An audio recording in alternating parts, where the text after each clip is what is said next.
It's about the I got to say, it's the stupidest thing in sports. Gets the ball, gets back, pulls up for the win. Got it!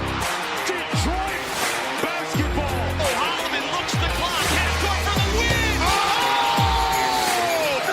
The Lions go for it. The Vikings bring it. The pass is a touchdown to give. Javi Baez homered earlier. First one in the air, deep left field again. Yes, Tigers win. Javi is unstoppable. This is BS Sports. And away we go. All right. It's finally here.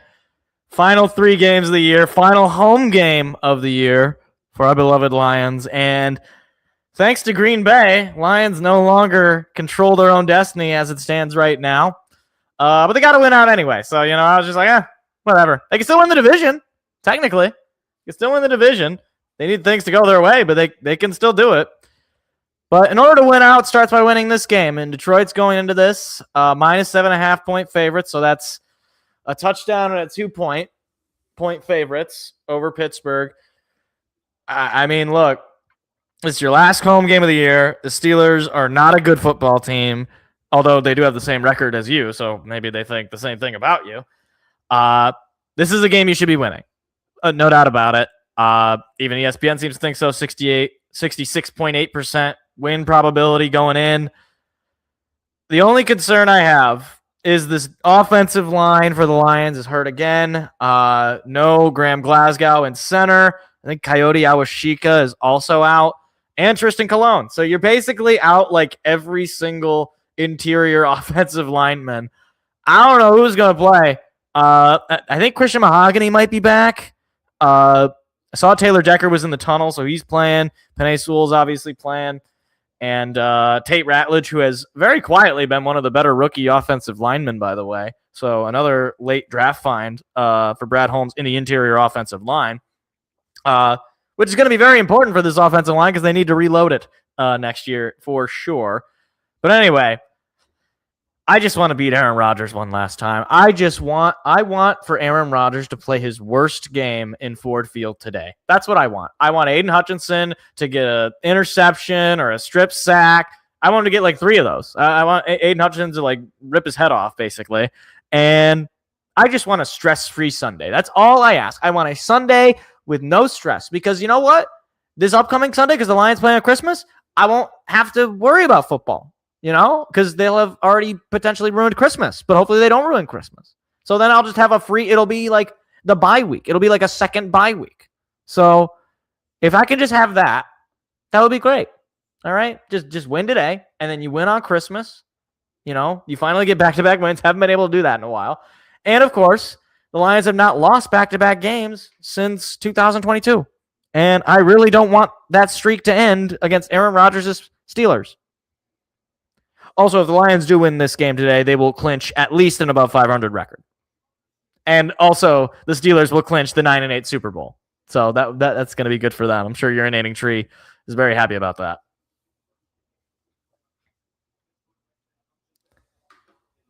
So Baltimore, are they playing now? I don't know.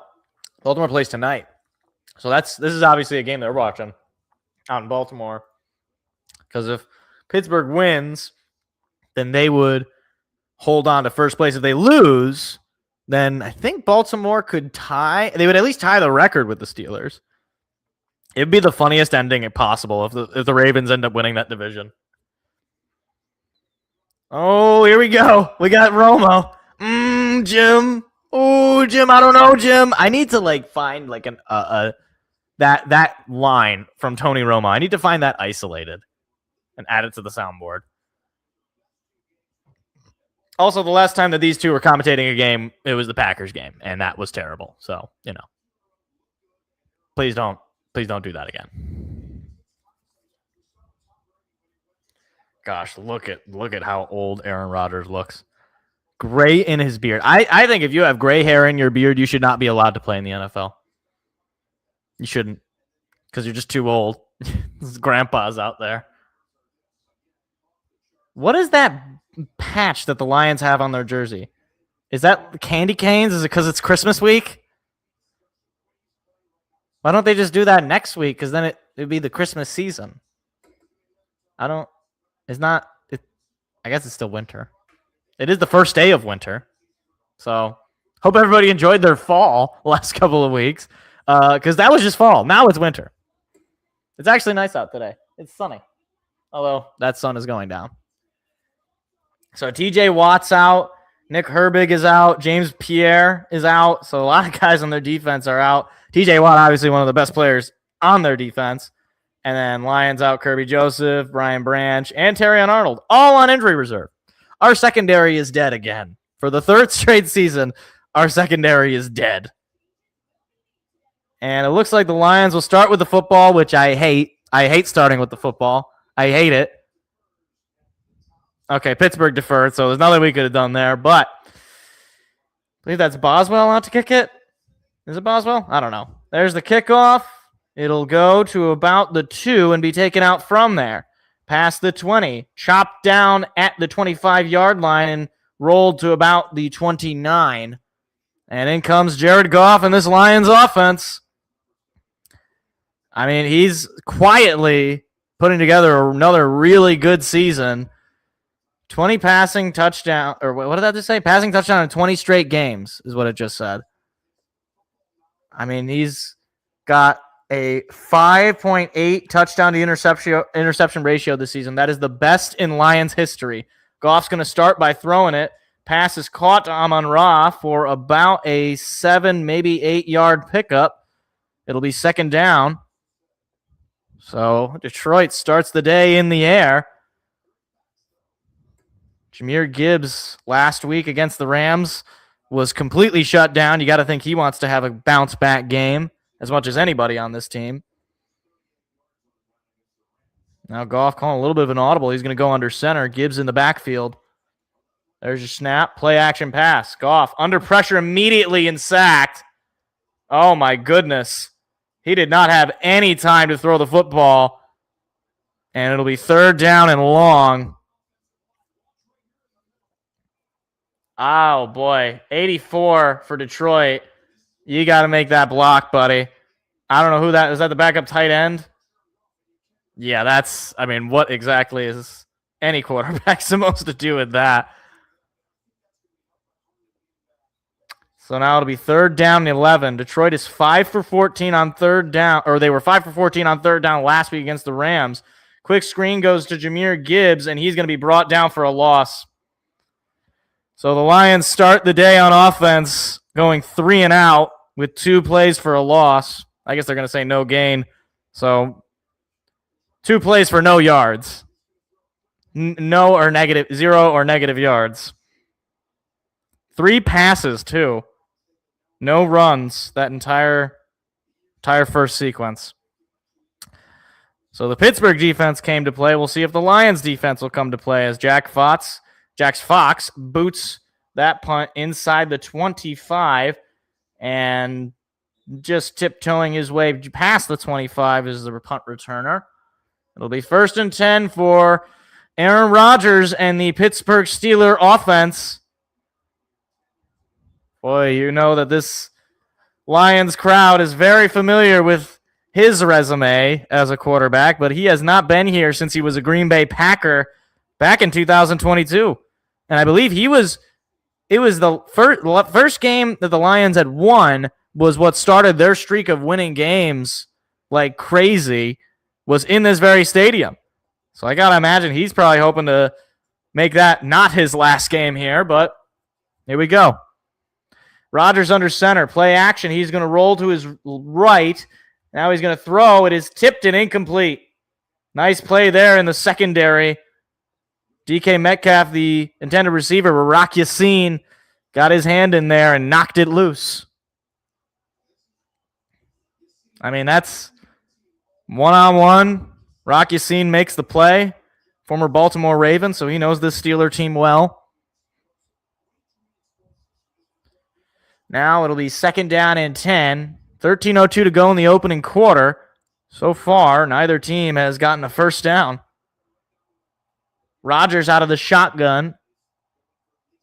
19 in Pittsburgh going in motion. Handoff goes to Gainwell, who will pick up the first down and finally is brought down by Jack Campbell. That is not Gainwell. I'm sorry. That's number 30. Is that Walker? Is that what that said? Waller? I don't know who it is. I don't know. The Pittsburgh running back. So just as I say, neither team has gotten a first down. Pittsburgh runs the ball and gets a first down.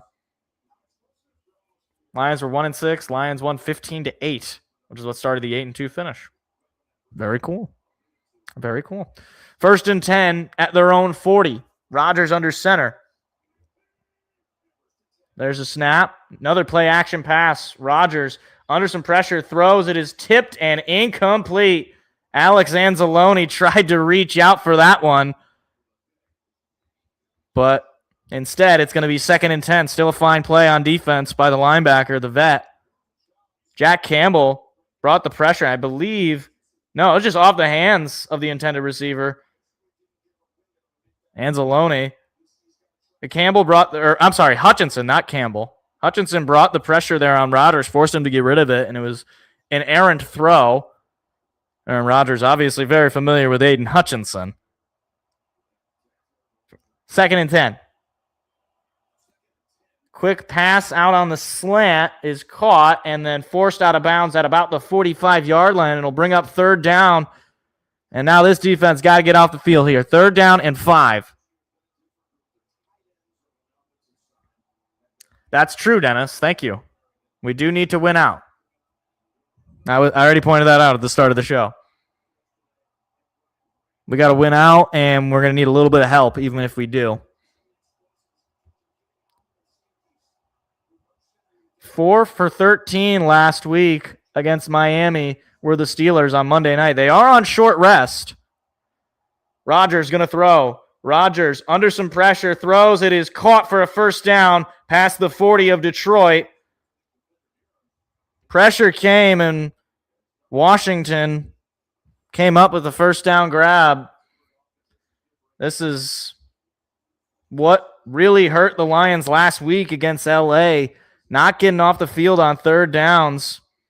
Washington was wide open there, an easy catch. Nice throw from Rodgers.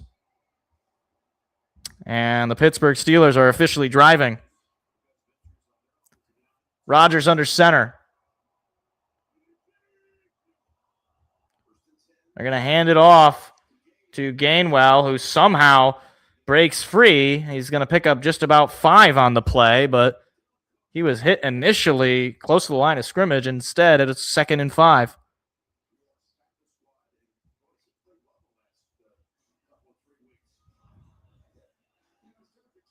Defense got to step up because offense clearly did not step up to start this game. 10.5 to go in the opening quarter. Pittsburgh at least in field goal range, I would say. A couple of runs and 4 passes this drive. 39 yards marching down the field. Rodgers, play action. Rodgers has time, under pressure, going to get hit. He's going to get sacked. Aiden Hutchinson brings him down. There were several Lions in there, but he was in there first. Makes it 3rd down and 14. That's a big play for 9-7 in blue. Yeah, there was nowhere to go. Anzalone and Derek Barnes as well were in there.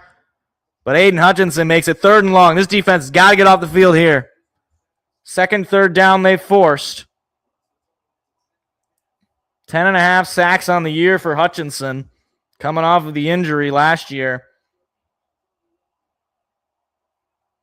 And with 2 seconds on the play clock, I believe Pittsburgh's forced to call a timeout. So perhaps a little bit of the Ford Field effect, forcing the Steelers to call an early TO in the first half with 9:30 to go in the opening quarter.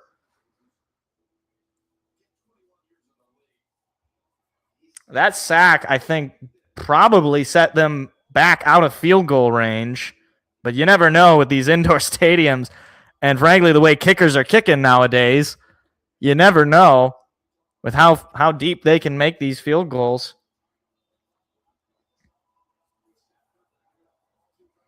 But you got to think everybody in the stadium and everybody on the field knows Aaron Rodgers is going to throw the football here.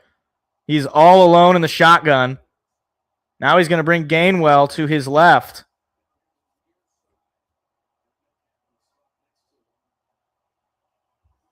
Now he's moving Gainwell over to the left-hand side. He's going to quickly throw it. It is tipped, and it is incomplete.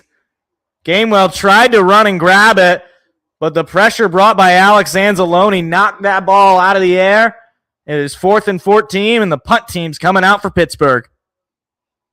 He was unblocked. He very well could have intercepted that ball, and if he picks that off, it's gone. But instead, it's going to be a punt. Or no, they're going to try to kick a field goal. Chris Boswell is going to try to kick a 59-yard field goal. Oh, my gosh. I told you, man. The way these kickers, there's the snap, kick away, and if he's got the distance, he's got it, and he does. Boswell gives the Steelers a 3-0 lead on a 59-yard field goal. You've got to be kidding me. Oh, my gosh. I can't even be mad at that. What am I supposed to say? 59 yards, and he just nailed it. I can't even be mad at that. What do you want me to say? Defense played pretty well for the most part. I mean, obviously they got into Lion territory, but then they shut him down. Had a couple of tip passes, sack in there. I don't know how. I don't know what to say. I thought for sure they were going to punt it.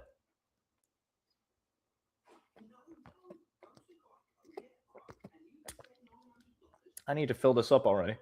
How's that possible?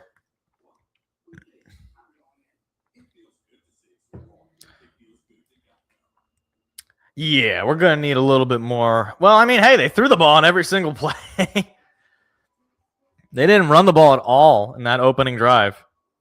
It was nothing but passes. But the sack is what really killed the drive. And I think what Campbell was trying to do on that final screen was just get a few extra yards to make the punt, to make it easier for the punt team. You know, like a pretty, like, you know, if you get it, then great. If you don't get it, okay, well, you set your field position up well defensively. And I would say it did do that, but evidently Chris Boswell has a bionic leg and can make 59-yard field goals like they're nothing.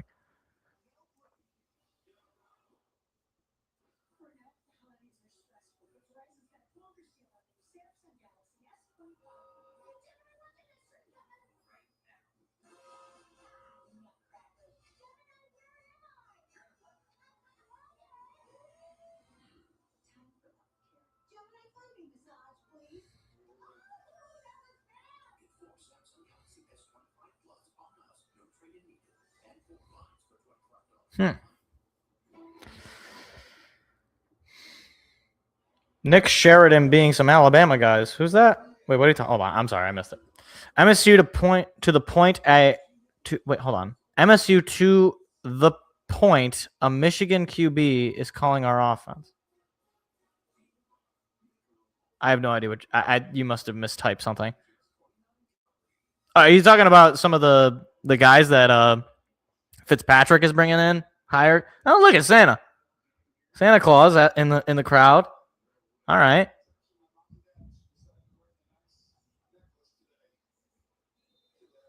That's good. All right. Second kickoff of the afternoon for Boswell. That will go just to about the 4, taken out from there, past the 25, past the 30 to about the 35-yard line, maybe the 34. Nice enough return. So second trip for the offense. They started 3 and out. Let's see how they can see what they can do on their second go around. New OC, who's Alabama OC, played him in. Oh, okay. I didn't know that. I did not know that.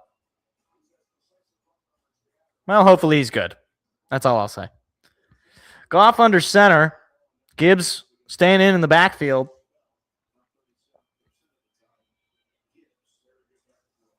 They're going to give it to Jameer. Jameer lost the football, picks it back up just past the 30. Oh, my goodness.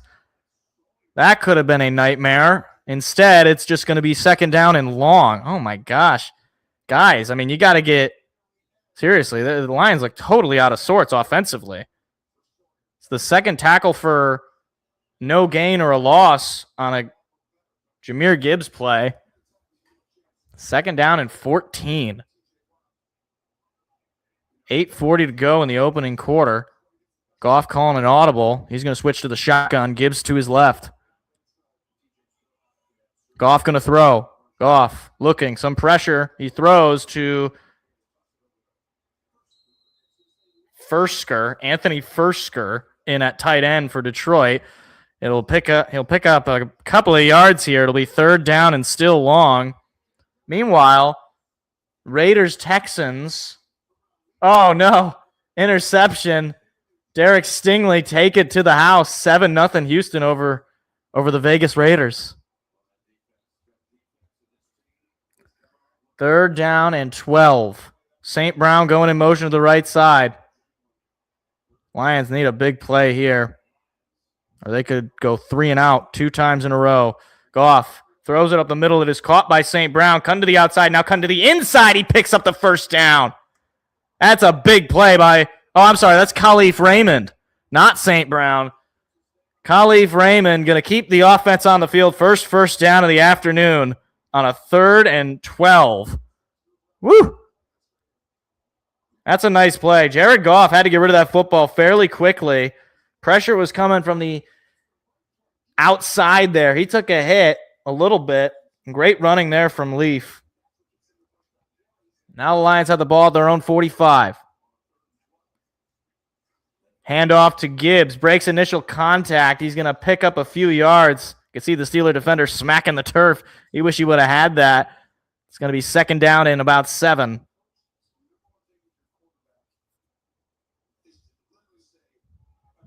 Lions trying their best to establish the run. That's their first run for positive yards, by the way. It's been a lot of passing so far in the play calling department. They did. They won in overtime. That was a pretty exciting game. Goff going to throw. Goff has some time. He's stepping up. Now he's throwing. It is caught. Anthony Fursker with his second catch of the day for a first down. Wow. All right. The backup tight end in for the injured Sam Laporta and the injured Brock Wright. And he makes a fine play. You would have thought he was Brock Wright out there. Takes a hit there, holds on to the football. It's first down for Detroit into Steeler territory. Montgomery now in the backfield for Detroit. Handoff goes to David, and he runs into a wall of defenders. So they're going to say no gain for forward progress, but evidently the change in running back does not alter the results. That's right. No Shane Zylstra. Gosh, I remember when they drafted him. I remember that. The only thing I know about Shane Zylstra is he dropped the game-winning 2-point conversion against the Cowboys a couple years ago. That's the only thing I remember about him. This drive, 3 rushes, 3 passes, a little over 3.5 burned.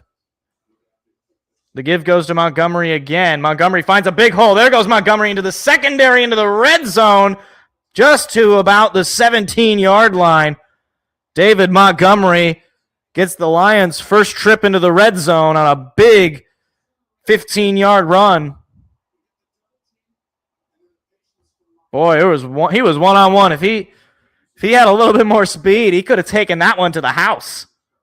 It's a great piece of running there from David Montgomery. A lot of the fans have wanted to see more Montgomery involved. Right now, Goff is by himself in the shotgun. Jared throws up the middle. It is tipped incomplete. Wanted Amon-Ra St. Brown. That will quiet the crowd. That one, they're lucky that ball just ended up on the ground because there was a Steeler defender in the vicinity. And, geez, yeah, I mean, that's an accurate throw, but good defense by Pittsburgh. It'll be 2nd and 10. Gibbs now in the backfield with Goff. St. Brown going in motion. He's on the right side now. Goff going to throw. Goff looking, throwing to Fursker again for a first down. Anthony Fursker, have a day. First and goal, Detroit at the Steeler 5. No, that wasn't pass interference. That's just good defense. I don't think that was pass interference. They're both playing the football. I wouldn't have called that. I would have taken it if they gave it, but I don't think I would have thrown the flag if I'm that ref. First and goal.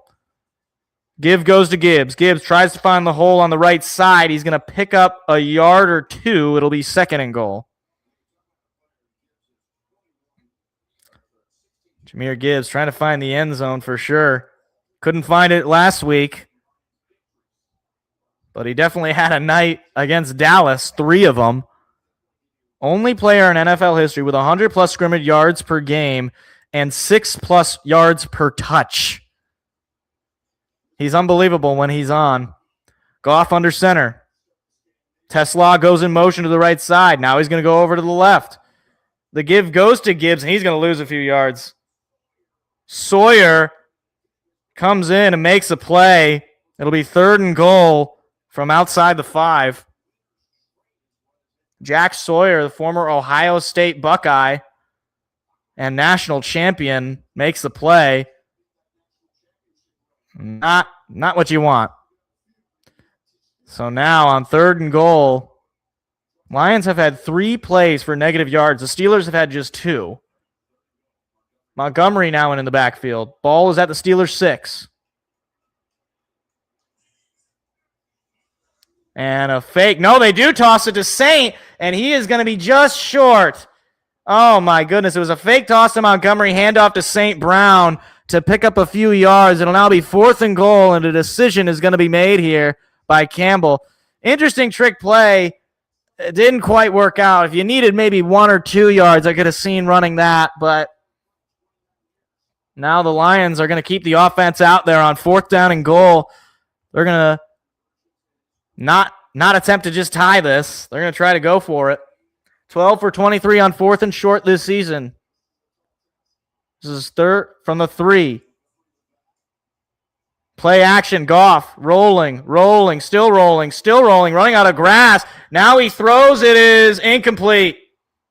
Wanted St. Brown. And a turnover on downs gives the Steelers the football at their own 3. Lions drive all the way down the field and cannot even tie the game. A broken up play. It just never really got going there. I'm surprised there was a roughing the passer call there, as Goff got pushed after he threw the football unnecessarily. Well, that sucks.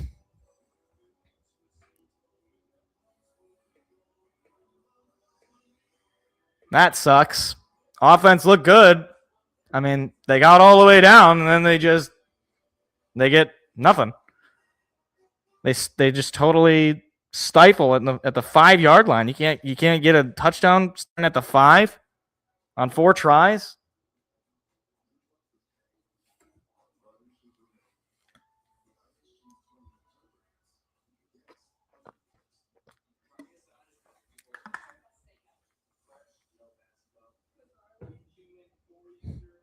I think Sawyer is in for the injured TJ Watt, though, Detroit fan. I don't know that. I mean, like, I'm not sure that I would blame Brad Holmes for not picking Jack Sawyer, especially when he went in like the 3rd round or 4th round. When did he actually go? Hold on. I feel like basically anybody drafted after a certain round, I can no longer blame the GM for not taking. Where was he drafted? He's drafted in the 4th round, 123rd. So, like,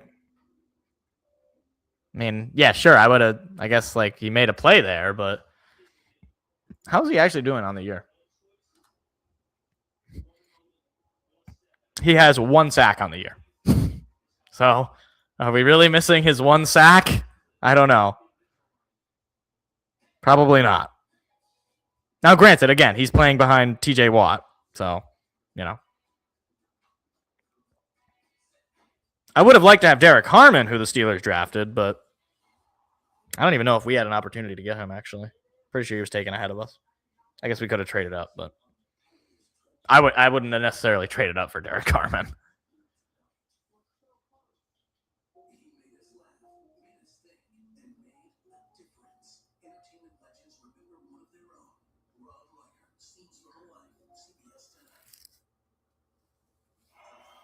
So Rodgers is going to take over from his own 3. This is very reminiscent of the last time he was here.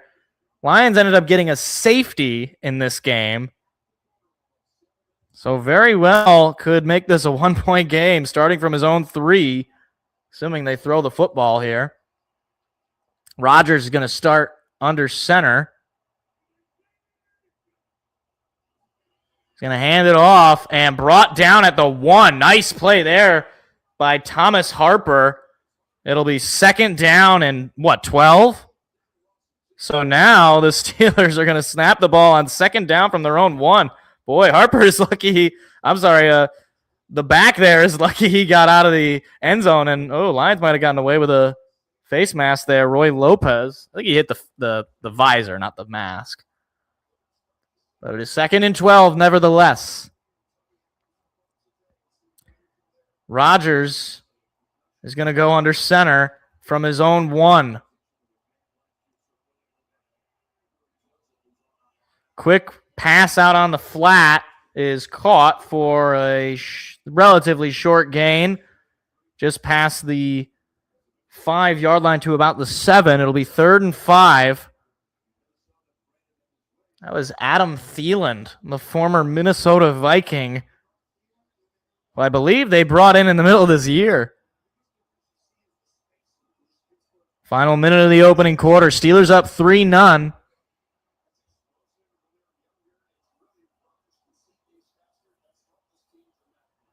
See if this Detroit defense can get off the field here. Potentially give themselves a nice field position. Pass coming. Rodgers' throw is caught for a 1st down as he slid out of bounds there past the 15, or maybe just at about the 15. That was Austin with the reception. That is unfortunate when you force a 2nd down and 12 and you can't get off the field on that. And that will do it for the first quarter. I don't think they're going to run a play here. They don't have to, but they will exit the huddle. Maybe they run a play. I don't know. No, they're not going to run a play.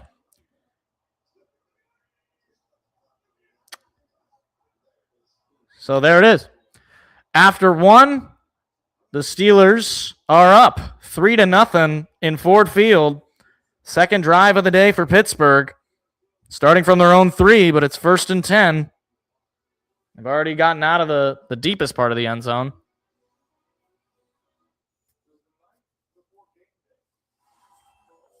He returned to Minnesota. They cut him. Okay. I did not know that Adam Thielen was on the Steelers. I didn't know that. That was this news to me.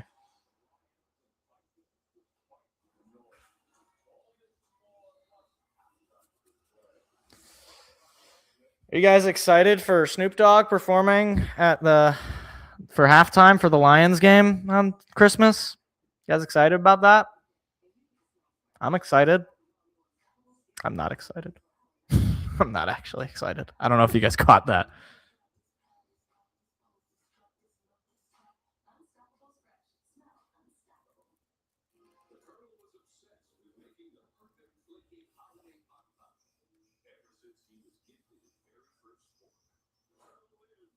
Okay, is this KFC commercial like AI? This pot pie commercial? It looks kind of AI.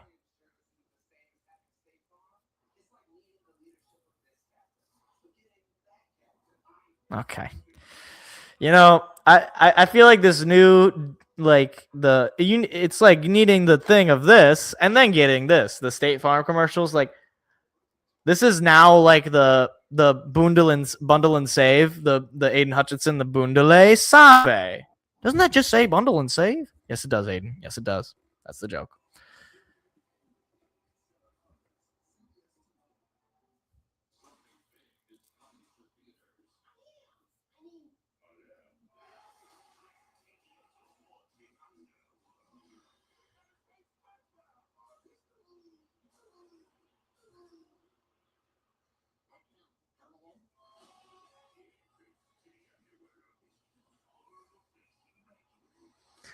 I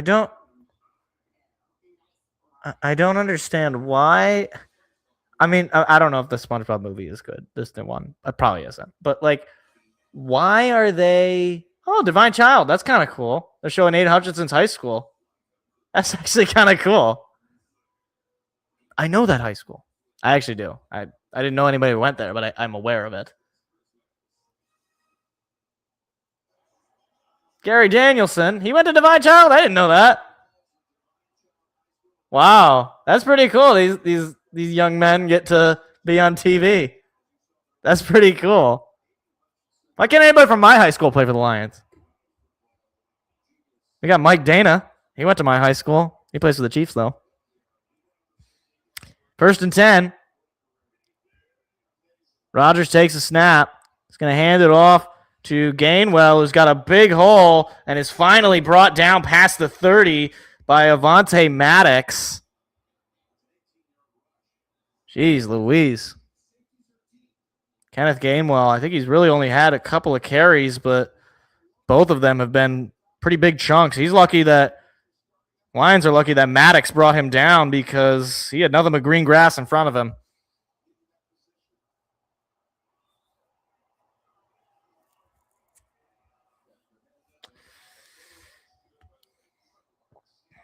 And a whistle being blown here. Somebody call timeout? What's going on?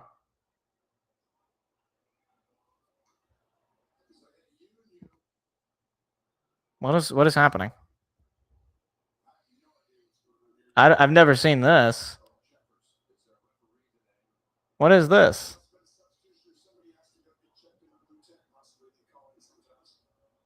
Somebody got to go to the... Avonte Maddox has to go to the blue tent.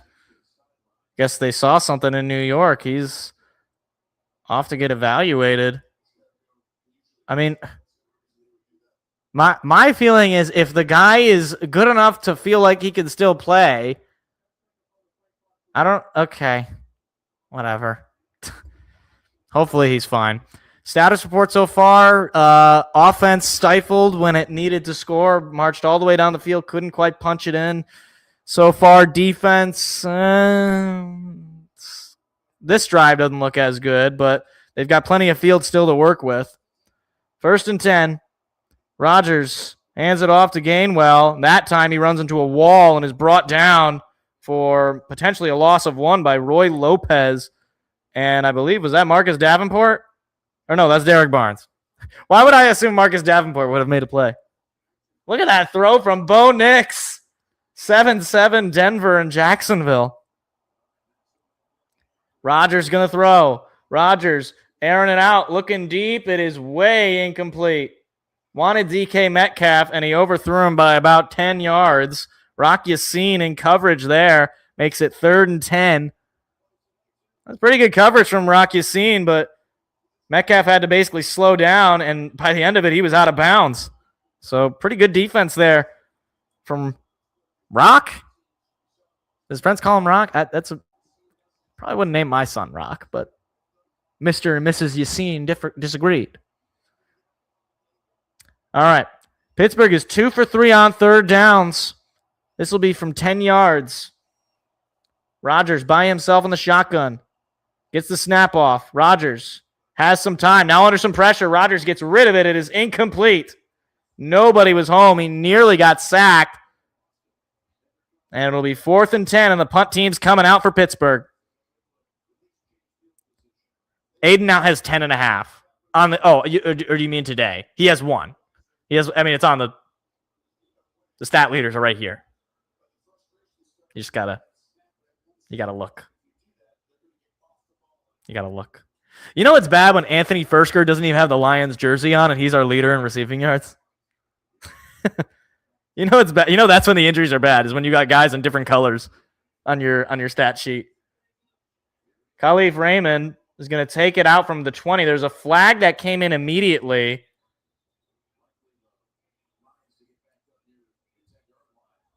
You're good, brother. No problem, Jimmy. Where do you work that you're working on a Sunday afternoon at 5 o'clock?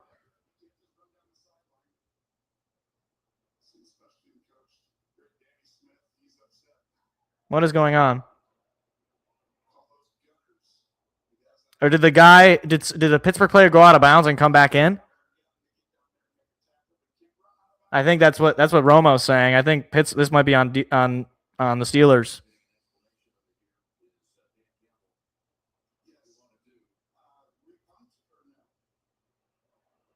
Wait, you can't take it after the punt? Okay, see, he got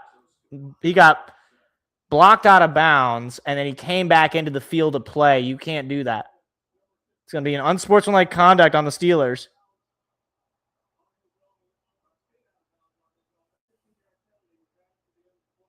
So it is added on to the end. All right. So you'll take that for sure. Extra 16 yards. Or I think he said, was it 15? Isn't it usually 15? I don't know. However many yards added on. All right. So Lions will have decent field position here. All right. Can we just score? I mean, like, seriously. I hate getting shut out in any quarter, but I especially hate getting shut out in my own house. This is a very uncomfortable commercial. I don't like this at all. Why does anybody even like going into a sauna? It sounds terrible. Is that Johnny Depp with a panther? It's perfume or cologne. Yeah.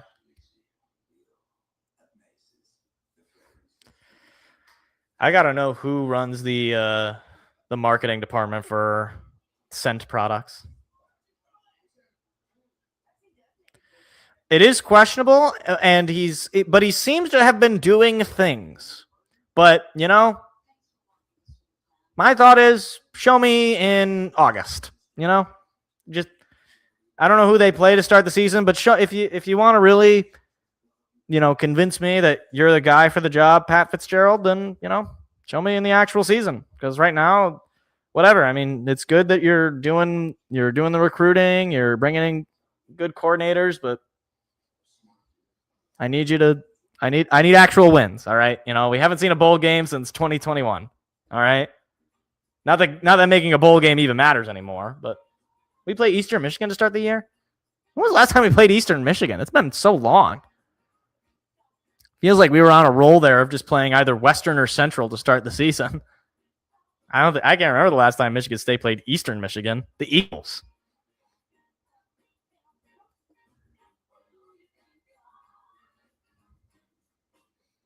How do you just know that?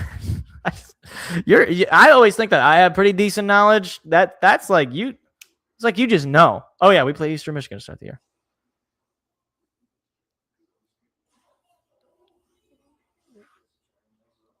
Who do the Tigers play? Who's Tigers opening day? Last year was the Dodgers on Sunday Night Baseball, which was kind of fun. Nice shot of the city. Downtown Detroit. Lions now going the other way. 1st and 10 from their own 38-yard line. Play action. Goff under some pressure from behind. He throws. It is caught by Jameson Williams for a big first down to about the Steeler 41. Pressure was coming from behind, and Goff got rid of it in time to get to Jameson Williams, his first catch of the afternoon. Padres. I actually think I remember seeing that. Yeah, pressure from behind. Good on Decker to give him a few extra seconds there.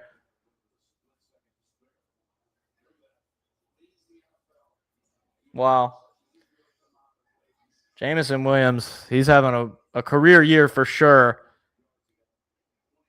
5 seconds on the play clock. Got to snap it here. Just got it off. Handoff to Montgomery, trying to spin away. He'll be brought down for a loss. Another play for a loss. Highsmith with the tackle. I mean, like, you can't have this many plays for a loss and expect to be in the game.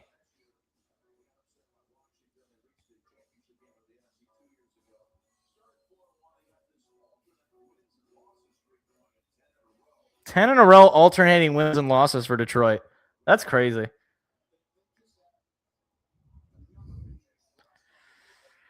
Well, it's 2nd and 12. I feel like I've already said this about 100 times already. Goff throws. It is caught once again by Jameson Williams. He's going to pick up maybe 8. They say 4 or 5. That looked like there's like 4 yards to go. No, okay, it's a 6-yard gain. Never mind. It'll be 3rd down and 6, which is certainly manageable. And you would think where they're at here would be in range for Jake Bates to try to tie this game up at least.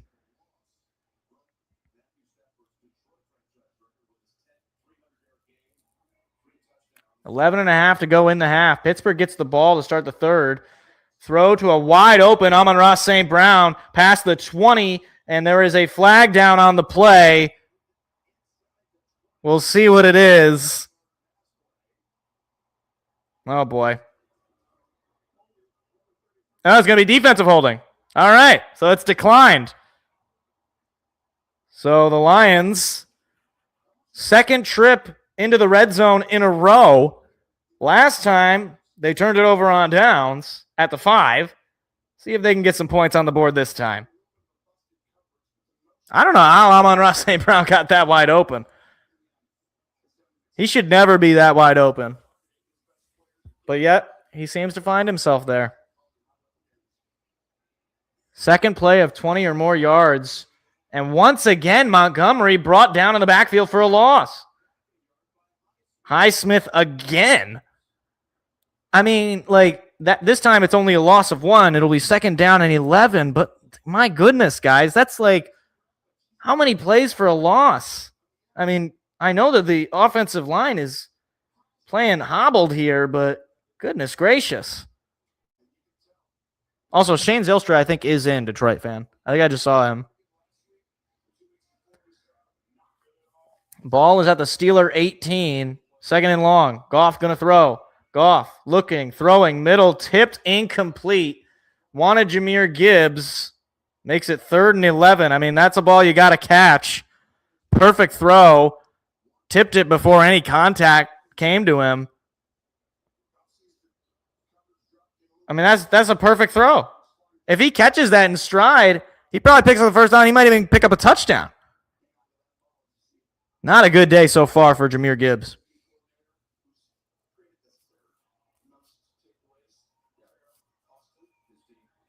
Third and 11. Need to get to the Steeler, what is that, the 7-yard line.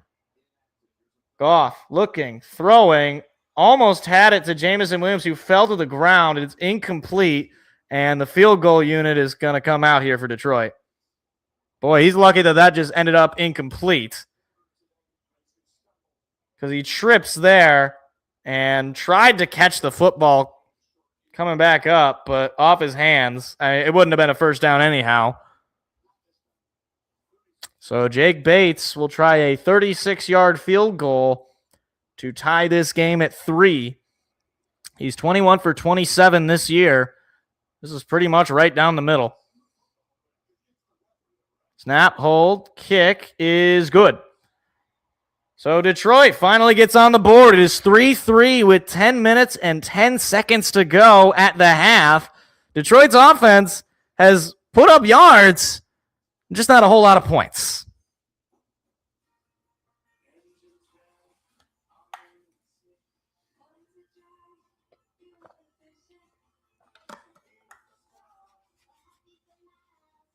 The megaphone? Is that what we played Notre Dame for back when we played them?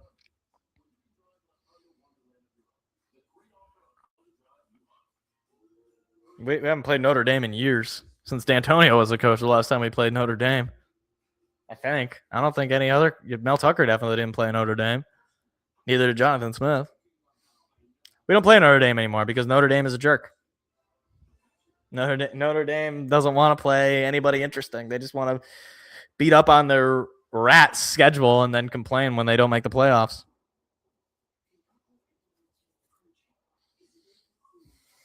But all right. Lions tie it up. Could have had the lead if we had kicked a field goal before, but I actually don't mind going for it when you got the ball at the 3. I mean, what are the odds you don't pick up 3 yards, especially the way your offense is playing in ways. So 2017 was the last time we played them. Oh, we play them this year? Oh. Surprised they're not going to, like, cancel that game.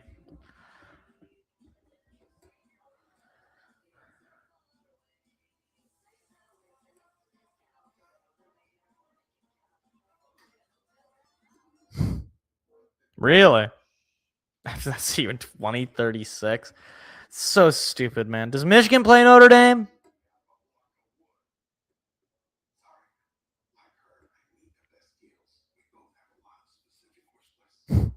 I didn't know that. The trophy is a megaphone? That's what it's called?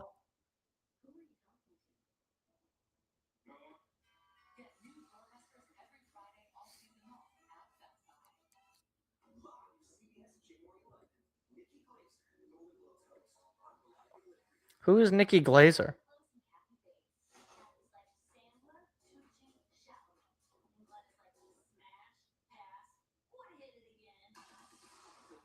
Wow, that sounds absolutely terrible. Who is Nikki Glazer? Ah, yes, the age-old rivalry between Michigan and Oklahoma.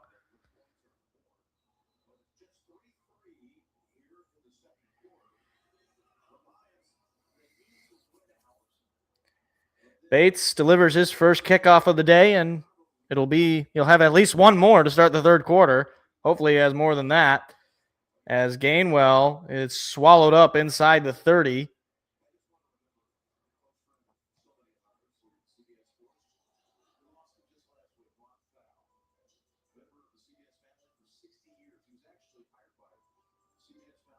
Wow. I don't know who Ron Thau is, but apparently he worked for CBS. He was 90 years old and he died. That's sad, I suppose.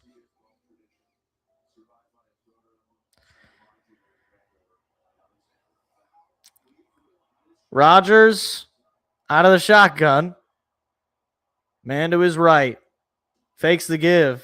Rodgers quickly gets rid of it and immediately brought down there by Jack Campbell. Might have picked up a yard there. Fryermuth ripped a homie. Gone too soon. Guy was 90. You know, that's pretty good. It's well above the average. Ripped a homie. I mean, it's sad. I guess, you know, he had his kids and he's got a granddaughter. That's sad. But, you know, I don't know the guy. I mean, I'm just going to stop talking about this. This is a bad idea. Rodgers going to throw it. It is quickly caught by Gainwell on his screen. He's going to pick up about 6 yards. It'll be 3rd down and 6. Another opportunity for this defense to get off the field here.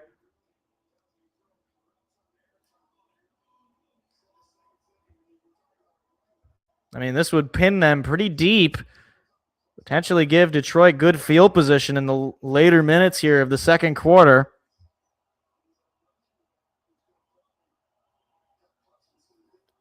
Rodgers out of the shotgun by himself.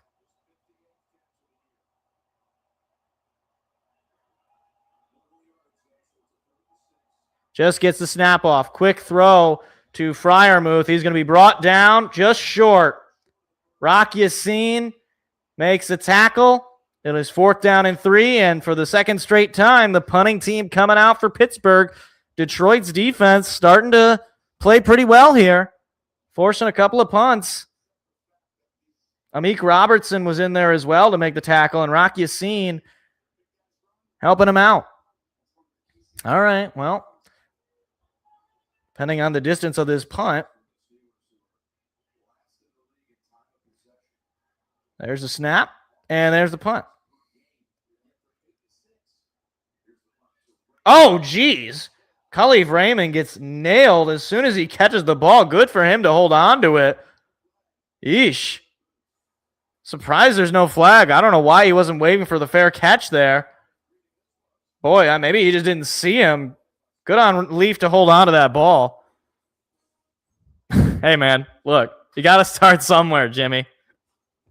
You got to start somewhere.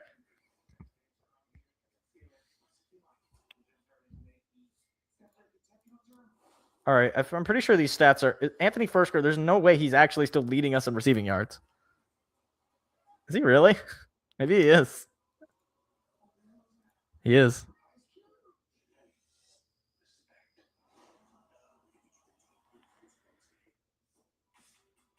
Scooble's at the Lions game.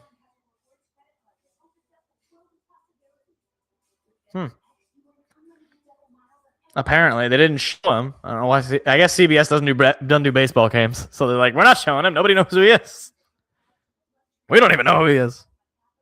Has CBS ever done Major League Baseball? I'm curious as to why they've never done it. I mean, it's not like there's. I guess they do like the Masters in the summer, so maybe that like. Still though, I mean, I'm surprised. Like, they do college hoops. They do football, college and pro. They don't do hockey either. I guess they don't do that many sports. They do two sports, hockey and I guess they do golf. They do the Masters.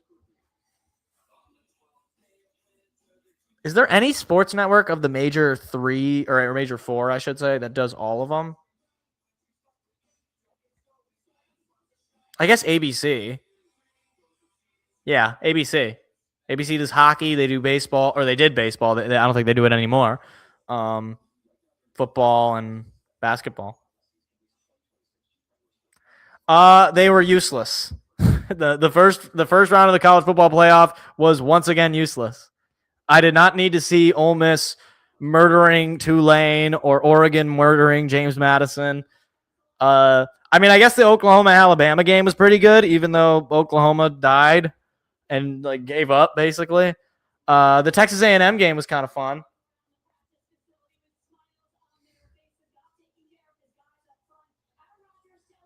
He bought them all golf carts.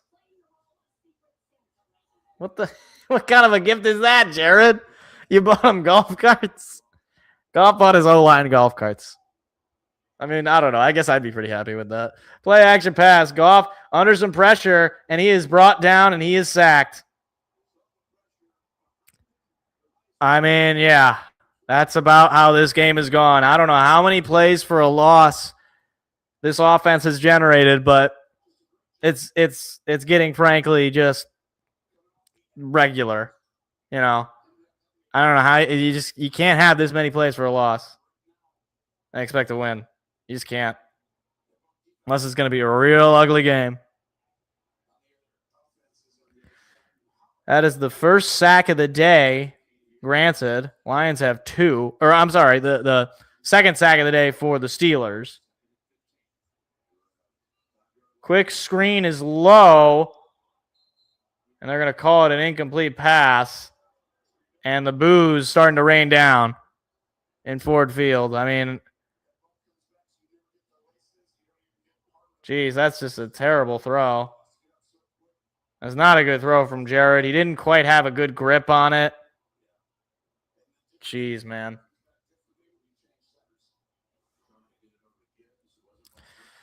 Lions obviously not on their starting center due to the injury to Graham Glasgow. Or at least not playing today. Goff under center. Or Goff out of the shotgun, I should say. 3rd and 15. Jared's going to throw. Jared looking, throwing, middle, caught. Well short. Anthony Fursker. Once again, it'll be 4th down, and Detroit goes 3 and out. And there are audible boos. 5-yard pickup on the catch. No yards on that drive at all. You get a stop after you tie the game, and what do? You go 3 and out. Jack Fox out there for the second time.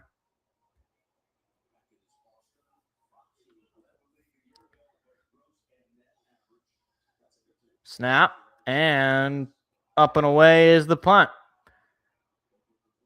Just to about the 30. It is fair caught there. A flag comes in later.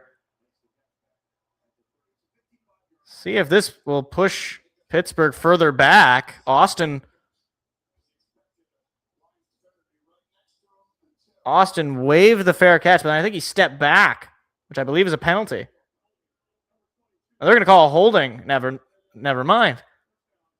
So a holding on the Steelers, which will push them back further. 6:18 to go in the half. It is 3-3. Steelers and Lions playing a snooze fest of a game right now.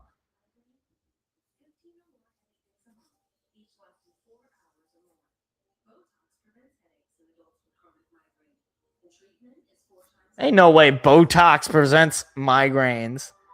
Ain't no way. What? Inserting Botox gets rid of headaches? Yeah. That sounds like a bunch of nonsense. That sounds like the biggest lie that I've ever heard the medical and pharmaceutical industry spread. Botox?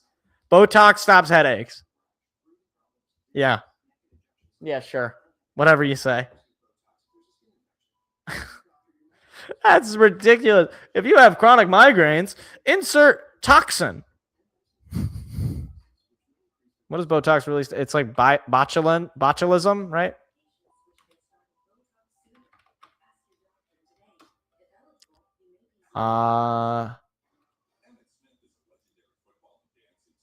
Botulinum toxin. Botulinum. Humana. Botulinum. Is it botulinum? Am I saying that right? Is that what I'm saying? Boo, James. Boo. Hiss. Boo. We're trying to say the word botulism or botulinum.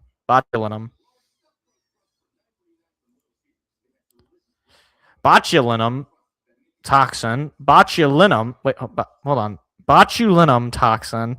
Botulinum neurotoxin, or Botox, is a neurotoxic protein produced by the bacterium Clostridium botulinum and related species.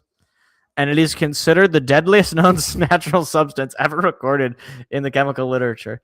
So what are we going to do? We're going to insert it into our brains. That's going to stop us from getting headaches. Things. You know?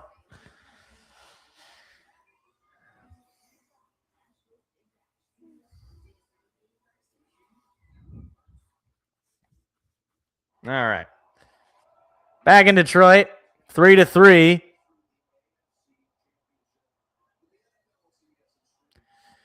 Rodgers from his own 21-yard line.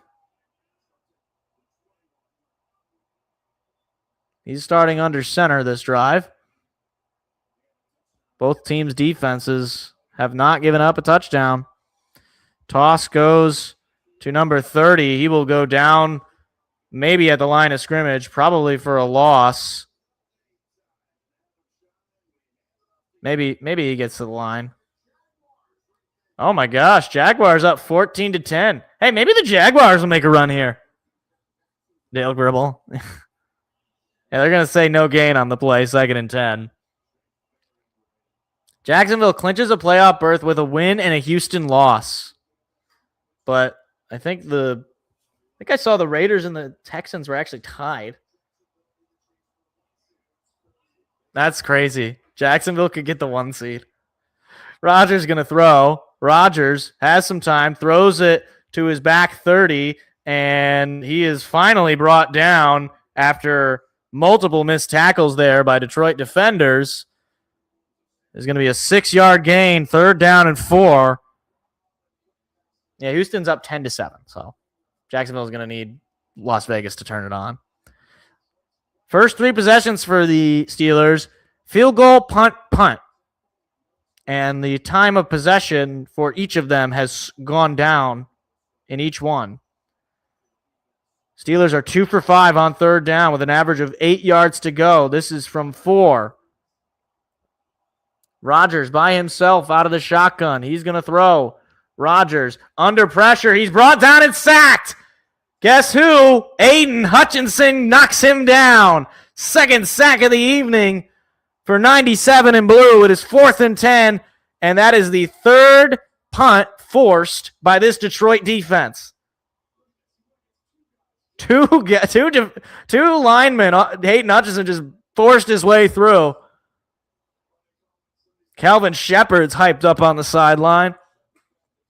Do the Jags play the Texans again? I don't know. They could, but I don't know. And another punt from, was that Waitman? Is that what his name was? Raymond going to take it out from the 25. Gets past the 35 and brought down just short of the 40.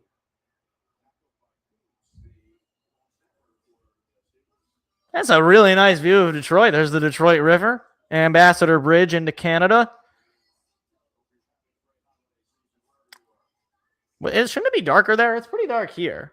Because I'm further west of Detroit. I'm like an hour and a half west, so I feel like it should be darker there, but I don't know. Maybe they took that shot earlier.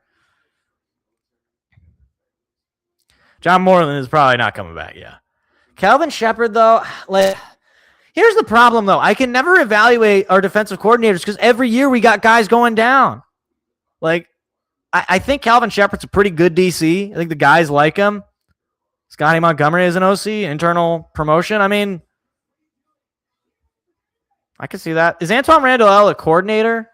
I know he got hired out, but maybe we could bring him back as a coordinator. Obviously, it'd be a promotion for him. So I don't know though. I mean, is there anybody who has experience calling plays? I don't think Scotty Montgomery. I like Scotty Montgomery. I don't know if he has experience calling plays. What about Deuce Staley? What's he doing?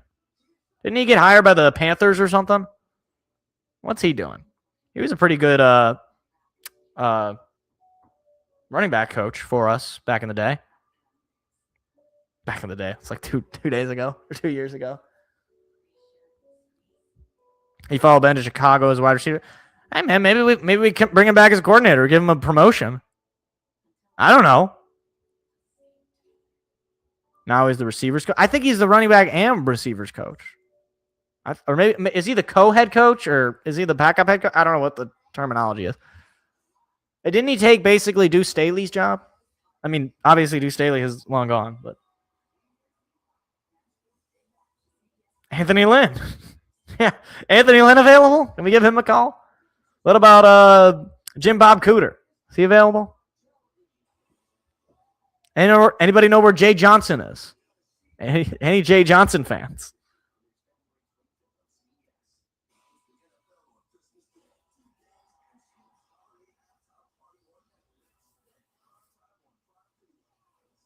I would say that we should hire Mike McDaniel, but he's not getting fired. At least according to reports right now.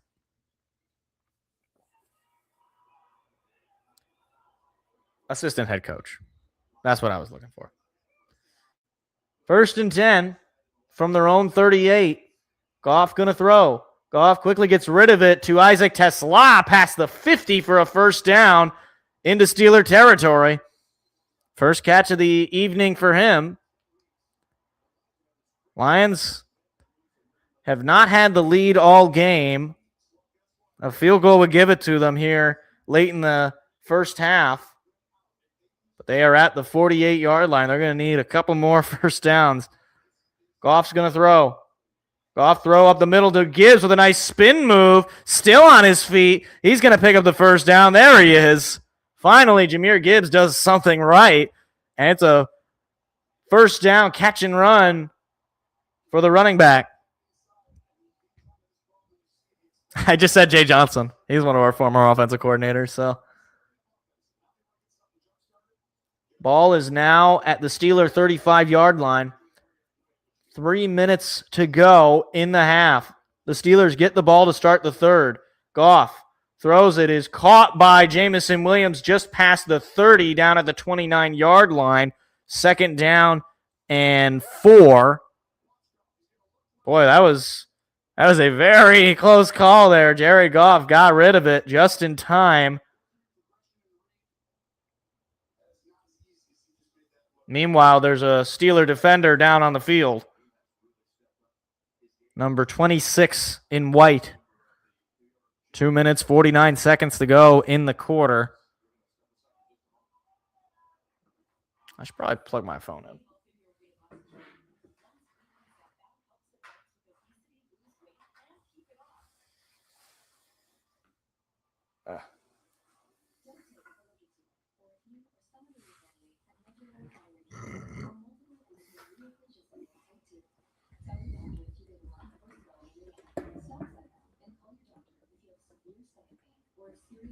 Okay, seriously, how does Anthony Fursker still have the lead in receiving yards? How is that possible? Can somebody please? Have we thrown the ball to J-Mo enough? I mean, he had a couple of catches there for 10 plus yards, and he's still apparently not the leader. I just hate seeing this random red jersey in the middle of our blue stat leaders. Now, it also doesn't look well like this. Hold on. Our leading rusher, David Montgomery, 14 yards. Not good. That's not good.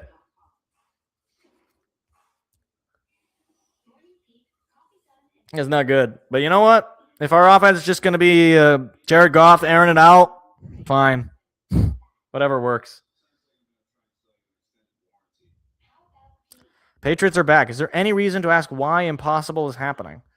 Well, they do have a big game tonight. And obviously the Ravens are keeping an eye on this game because they're in that division race. But Lamar's playing injured. I think the Patriots are going to get the win here tonight. I think I'm not sure that I totally trust the Patriots in the playoffs, but Drake May has shown that he can be that guy. So at the very least, they're fun. Here's the thing: like I can't really like say like, oh no, the Patriots are back. Like it's a totally new Patriots team. I mean, they did rebuild to get to where they're at now. Like I don't know. I guess I can't see it as like a negative thing. Like I don't know. Although I will say, if there's one thing that I will ask for the Patriots, it is a very simple ask. Go back to those red jerseys with Pete the Patriot or whatever the logo. Go back to that. Those are beautiful. I don't care that you sucked when you wore those. Those were beautiful. So go back to those. Please and thank you. I mean, the Lions offense is putting up a lot of yards, but not a lot of points. That's the difference. What about Tyler Shaw? No. Hold on. I'll answer that in a second. Goff under center. Hands it off to Gibbs, who's got a decent hold there, but he's going to be about a yard short. 3rd down and 1.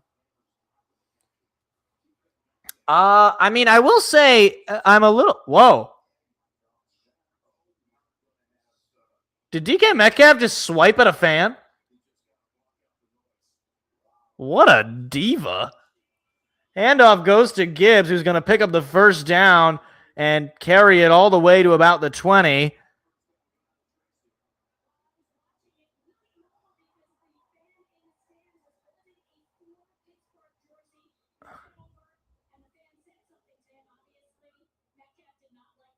Oh, so the fan had one of his jerseys, presumably for him to sign it, and then something was said and he swiped at the fan. That's a 2-minute warning. 3-3, Lions into the red zone, or at least close to it. I wonder what he said.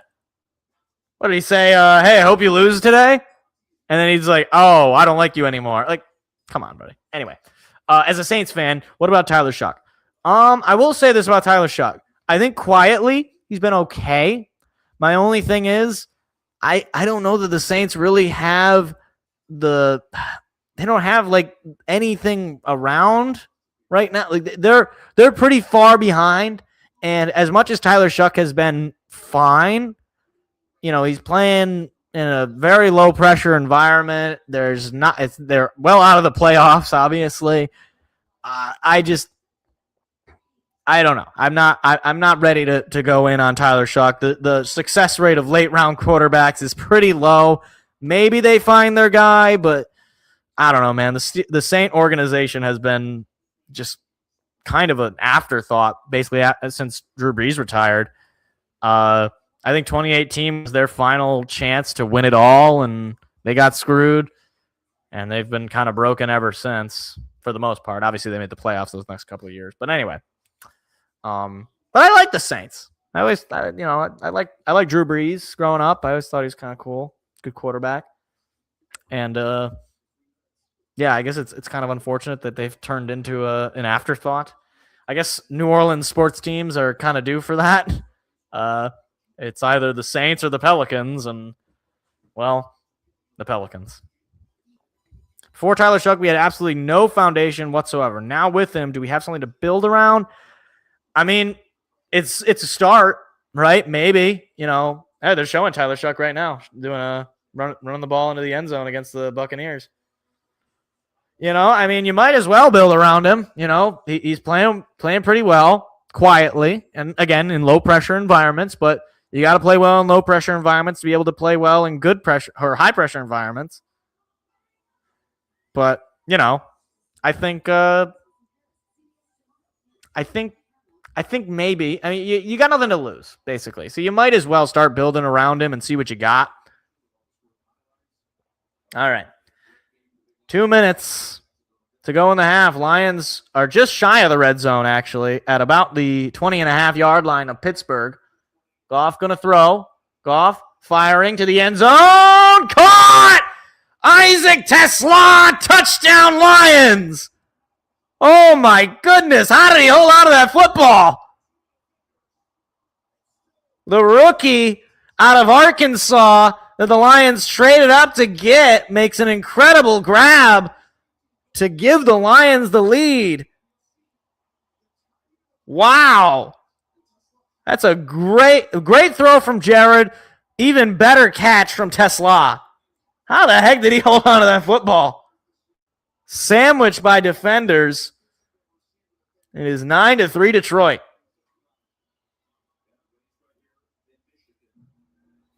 Snap, hold, kick, and it is good. So it is 10-3 Detroit. Lions offense finally finds the end zone. They had been putting up big numbers and stats. It was really just a matter of time. That is the 21st straight game with a passing touchdown for Jared Goff. That is tied for the longest streak in team history with Matthew Stafford.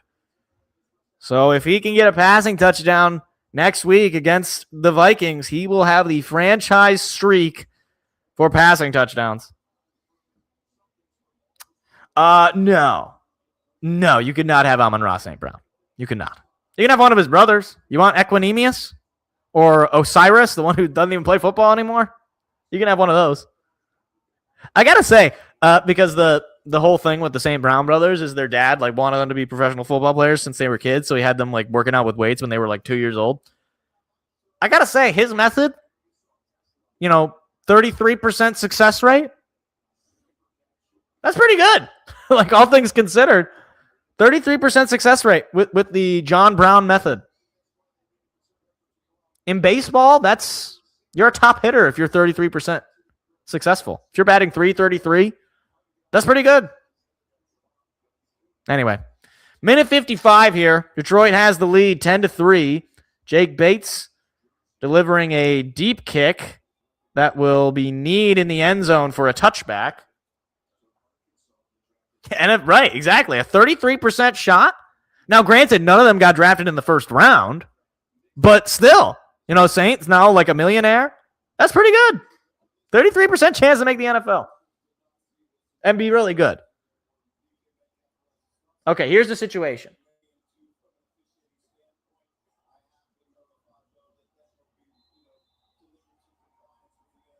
Wow. Metcalf is still out there, but he took a swipe at a fan. Looked like he was pulling on the wig he was wearing. I am curious to see what that's about. Rodgers out of the shotgun. Freiermuth going in motion to the left side. And he fakes the give. Rodgers gets rid of it. It is incomplete. Jack Campbell was the defender in there. Wanted Metcalf. And frankly, DK Metcalf, I don't think he has a catch today. Lions defense has been doing a decent job so far. I know I don't want to jinx it, but they're doing a decent job. He's got just one catch for 5 yards on 4 targets. So I stand corrected. He does have a catch, but for 5 yards. 2nd and 10. And with that stop clock, look, Detroit has all 3 timeouts. They could potentially double dip here if they get a quick stop. Rodgers going to throw. Rodgers throws it up the middle. It is dropped. DK Metcalf. Jack Campbell fell on it. They're going to call it an incompletion, I think. Was it an incompletion? Well, let's see. Because Campbell fell on it. Oh, yeah, he never had it. Never had it. Nice hit there from behind that really knocked it out. Well, I guess he was bobbling it the whole time, but it's 3rd and 10, minute 44. Huge chance for a stop here defensively. Jack Campbell signaling his defense. Rodgers looking. Rodgers throwing. It is caught. Plenty of room to run, picking up the first down. Freiermuth and chance of Muth in Ford Field. I guess the Pittsburgh fans travel well. That's unfortunate. That is unfortunate. Could have gotten off the field there.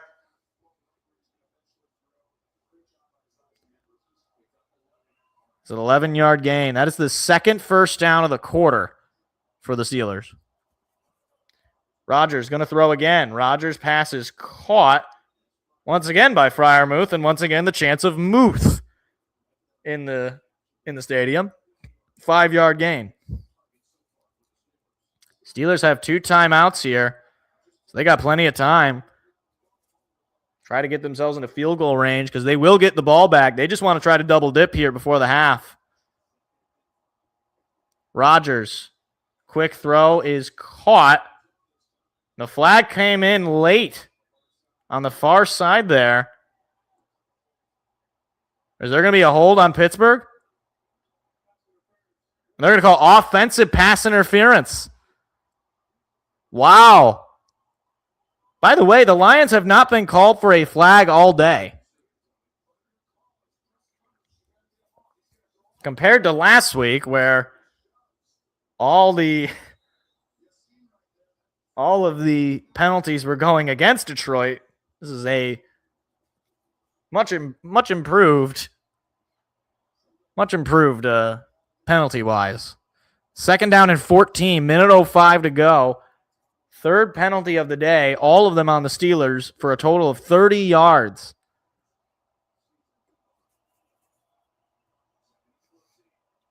Rodgers throwing quickly. It is caught by Gainwell and brought down by Anzalone. Clock will roll here. In a way, honestly, if you're Detroit, you kind of wish you would have pushed him out of bounds there because you didn't have to use. I mean, I'm not sure why Campbell's not even bothering to use the timeouts here. It's 3rd down and 11. I don't understand why you're not calling timeout. Finally, Detroit calls timeout. I think. Yeah, Detroit finally calls time. They should have called timeout as soon as he made the play. He just burned time for no reason there. I mean, again, it'd be a long shot to be able to add on here with only like 50, or there's going to be probably like 30 seconds if you get a stop. But still, I mean, with 2 timeouts, 30 seconds is a lot of time.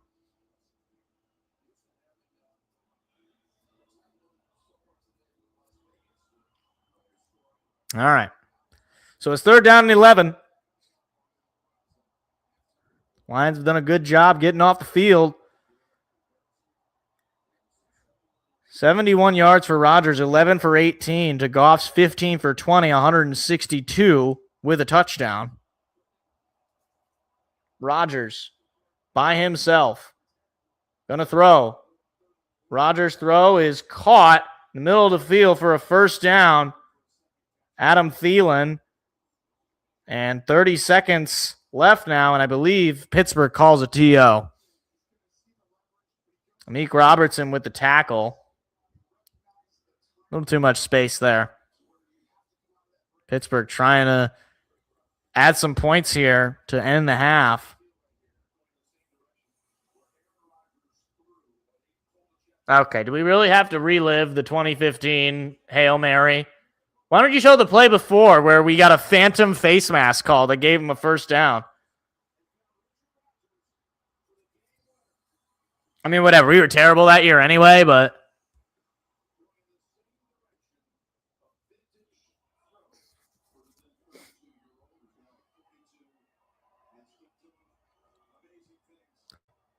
so it's 1st down and 10.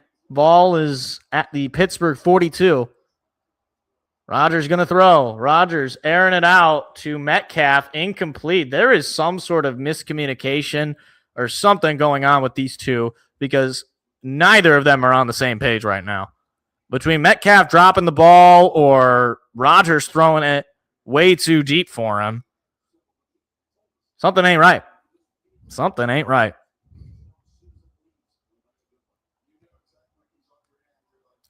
Second and 10. 30 seconds to go.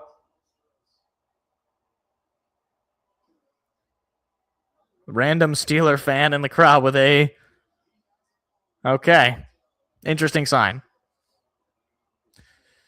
Rodgers quickly gets rid of it. It is knocked down incomplete by Jack Campbell. Great play by the linebacker there.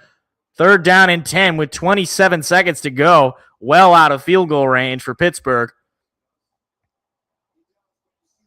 But 2 third downs converted. Rodgers quickly snapping it. Now he's going to throw it. It is caught for a first down, but there is a flag down. I don't know how. They got that snap off pretty quick.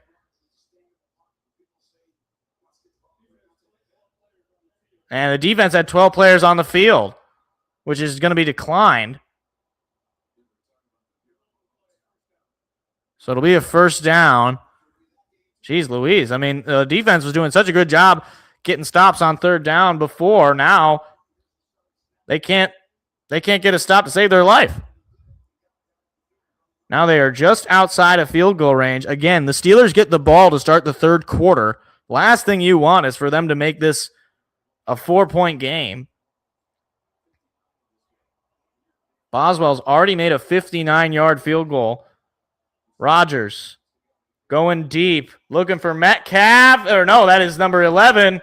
Thought for sure that would be Metcalf, but it's just an incomplete pass to Marquez Valdez-Scantling. Marquise?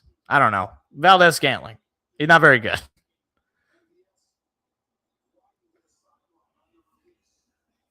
Pretty good coverage there from DJ Reed.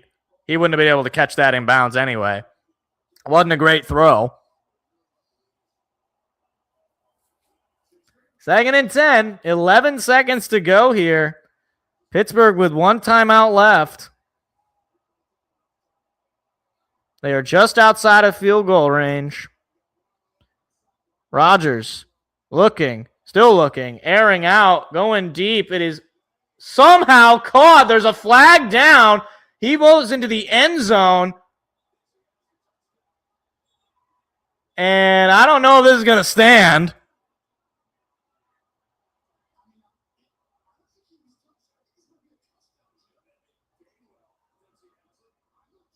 Let's see what the flag is.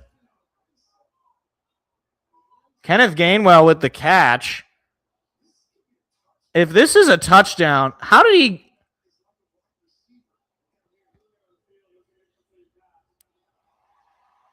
Oh. Wait, are they sure? The ruling on the field is an incomplete pass.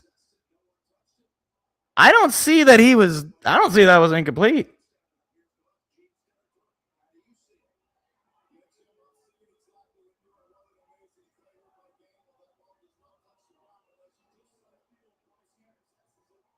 Oh, now they're getting word. The ruling on the field's a touchdown. Unbelievable. Nobody touched him down. Now, what was the flag? Is that not offensive pass interference? No, they call pass interference on Anzalone.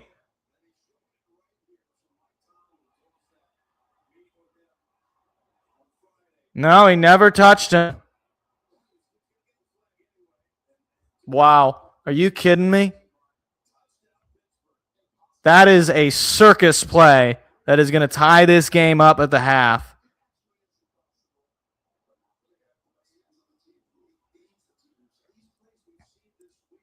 I don't know how that wasn't offensive pass interference.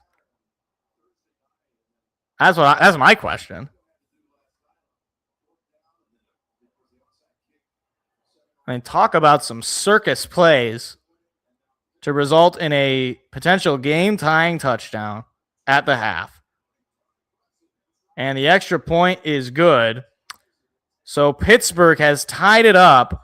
Finally, their offense comes alive right at the exact moment, coincidentally, that the Lions' offense came alive. That's just our luck.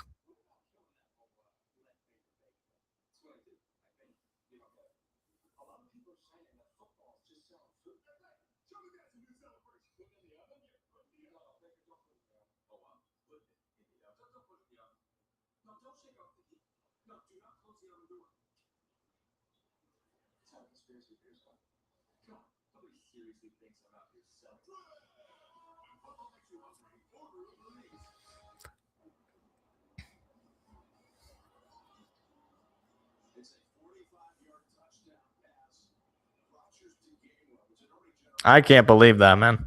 I cannot believe that. That's just that you can't make that up. So the Steelers are going to double dip here. They'll get the ball to start the third quarter coming off of a touchdown drive. I've seen a lot of things watching a lot of football games. I had not seen anything like that before.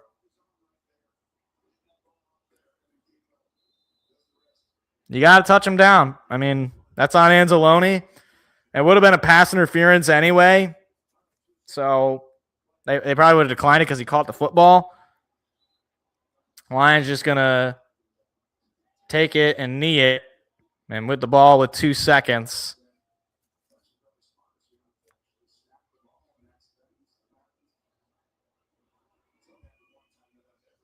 So wait, hold on. Are they not? Why didn't they just end the game? And why not just like slide down? Or end the half, I should say.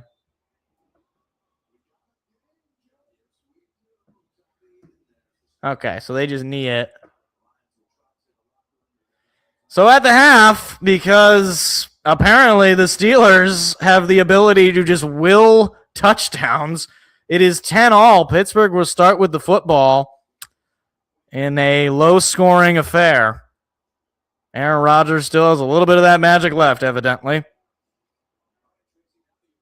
Who are they interviewing? Tomlin? Oh, boy.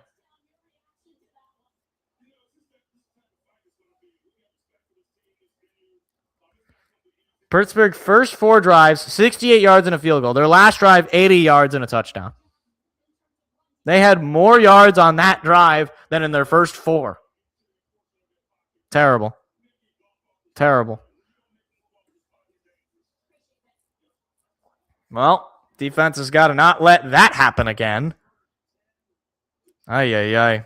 Can't just have a stress-free Sunday, can I? I can't just have one. All right. Well, I'm going to go fill this up and also use the restroom because I know that I'm going to be holding it in later in this game. So I'll be right back.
Okay.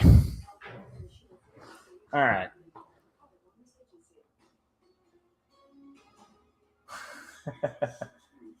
That's funny, David. Physics stopped working for 50 seconds. Oh. Jackson police investigate shooting. Officers dispatched to home in 100 block off Higsby Street. Initial call was for breaking and entering. Officers informed en route of shooting victim in home. Jackson shooting leaves 1 dead. Dang, gunshot wound to the head.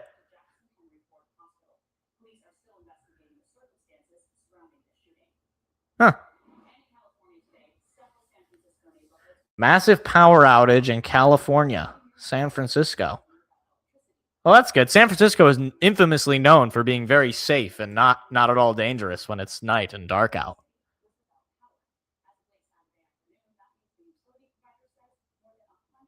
How did they wait? The whole city didn't have power? That's huh.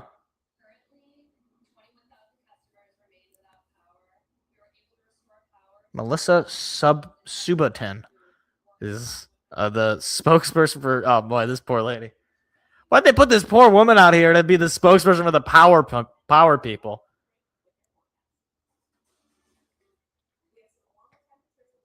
Oh, warmer temperatures. All right. Yeah.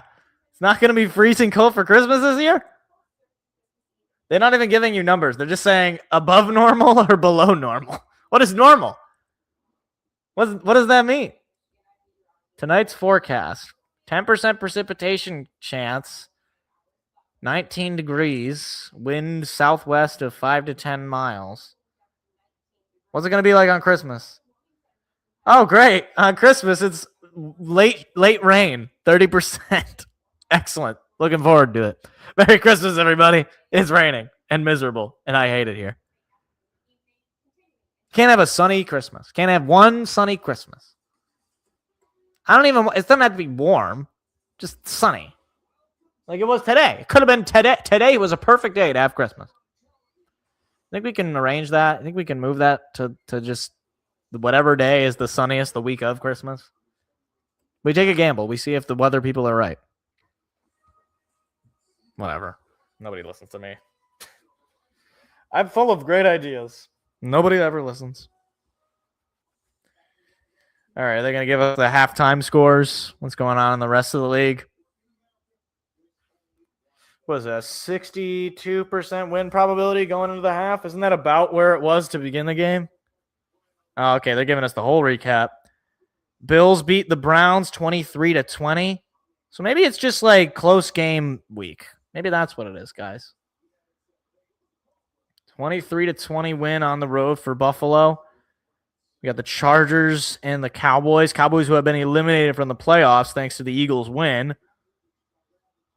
34-17 win by the Chargers. Love to see that. Jags and Broncos, 17 all in the third quarter. Trevor Lawrence is quietly having a redemption tour. Oh my. Did that just happen? Oh no, okay, that made it 17-7. Or 17-7. 17-17. Thank you. Panthers, Buccaneers. I love these Panthers uniforms. These like all blacks. These are sick. 23-20 win for the Panthers, who are now in first place in the NFC South. I'm telling you, I said it before. The Carolina Panthers are going to host a playoff game. Oh, those are their throwback jerseys because they got the throwback logo. I love it. Panthers are going to win that division, man. Look at that. It is kind of ridiculous that the 8-7 Panthers, which granted the Lions could be 8-7 if they lose today, but they're going to host the playoff game, and the Lions might end the year 11-6 and not be in the playoffs potentially. The only AFC team that's clinched the playoffs is the Broncos. That's insane. Is this the touchdown? Yeah, the nonsense play. I mean, all you got to do, Alex, is just tackle him. Did they blow the whistle? Is that why he didn't? I mean, you got to at least I guess the The problem is these defenders, the last thing they want is to get, fined or give up a 15-yard penalty. So they see a guy go down. Okay, now what was the deal with this?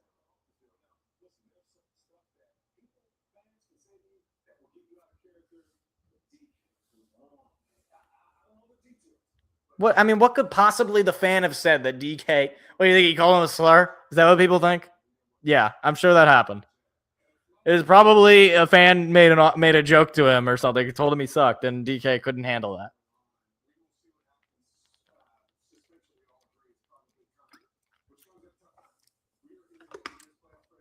But you take a swipe at a fan, you're probably going to get suspended. So, good job, DK. Hope it was worth it. I don't know what these idiot players first of all, if you're a person in the crowd, you shouldn't be saying anything crude or mean to these players because you're paying hundreds of dollars to go watch them. I don't know why you would insult them. But these players gotta dude, why are you listening to them? I don't know, man. I don't know.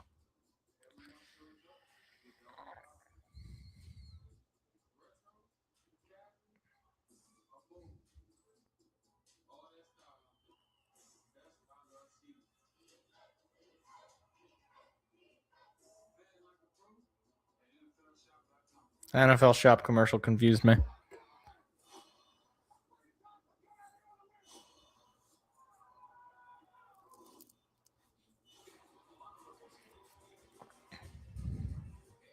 I can't believe they're showing Carolina Panthers highlights for the playoffs.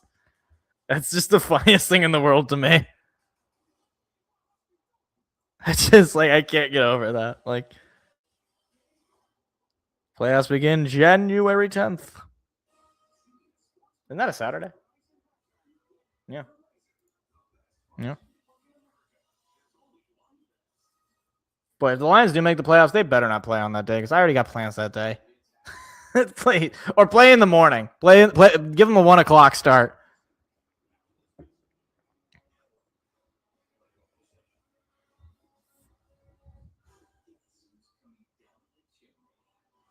Oh, it's SpongeBob.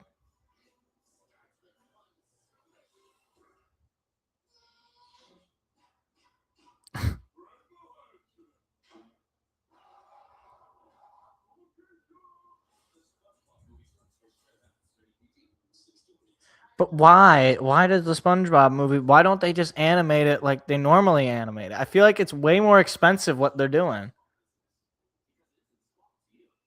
What is compelling them to make it harder for themselves to make a movie that nobody wants to see anyway? Do kids even watch SpongeBob? I'm earnestly people watched SpongeBob when I was a kid.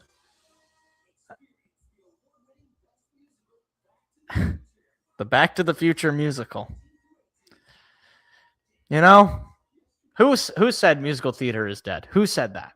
Because have they heard that there's a Back to the Future musical? Have they heard that? Get ready for the Jurassic Park musical. Get ready for the Titanic musical. I could actually see that. That might actually be okay. Indiana Jones the musical. I'm just going through Spielberg movies. Schindler's List the musical. Would that be in poor taste? Isn't Fiddler on the Roof about the Holocaust or something? Something with the Jews? Hold on. Steven Spielberg movies. E.T. the musical. Let's see.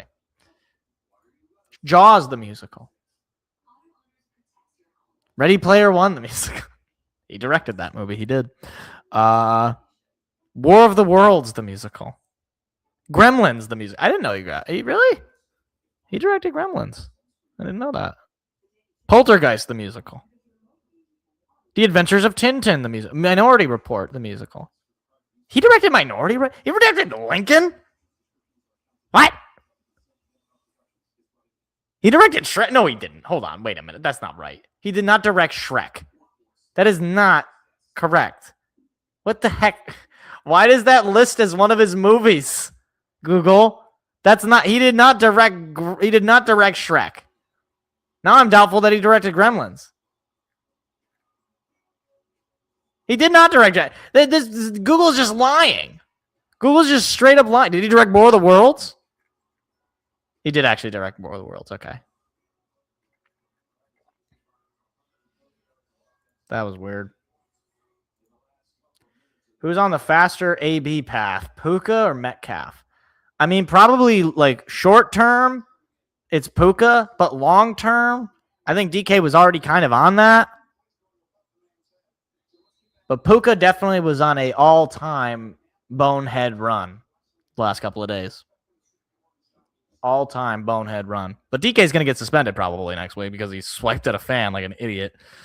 Kickoff taken out from the 10, now past the 25, just past the 30 to about the 31, 32-yard line. So the Steelers chance to double dip here after they had a game-tying touchdown to end the half. What did he just say? Did he say, who cares?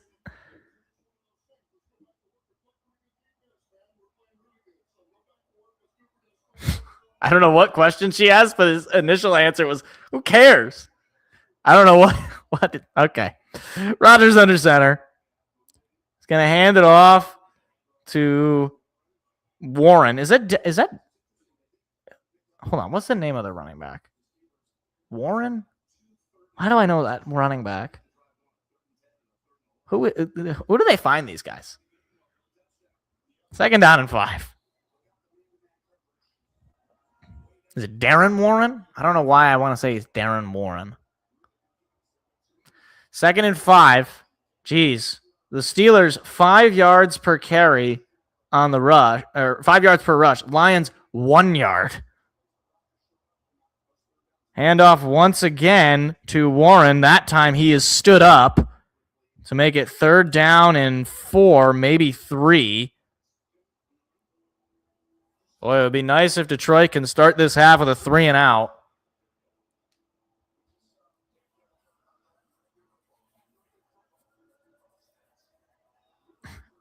Rodgers has twice as many incompletions as Goff. Despite that, 10-10 tie. All right, come on. Go back to the... Thank you. 3rd down and 2. I think this is the shortest 3rd down of the day for the Steelers. Rodgers going to throw. Rodgers quickly airs it out. It is caught by Metcalf, who is brought down by Yassine.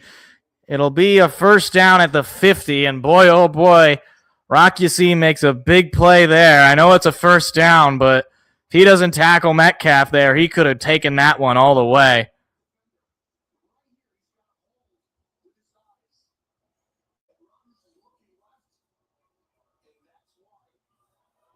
And he could have, I mean, what's his name? The guy in front of him, ball was in front of him, and he could have intercepted that. Rodgers now out of the shotgun. Rodgers going to throw. Rodgers quickly gets rid of it, incomplete. I think he saw the pressure coming. Intended target was Kenneth Gainwell. 2nd down and 10. Every time he throws an incompletion, they cut to Rodgers. He just looks so disappointed. Like as if like the receiver did something wrong to force him to throw the ball 40 yards into the seats.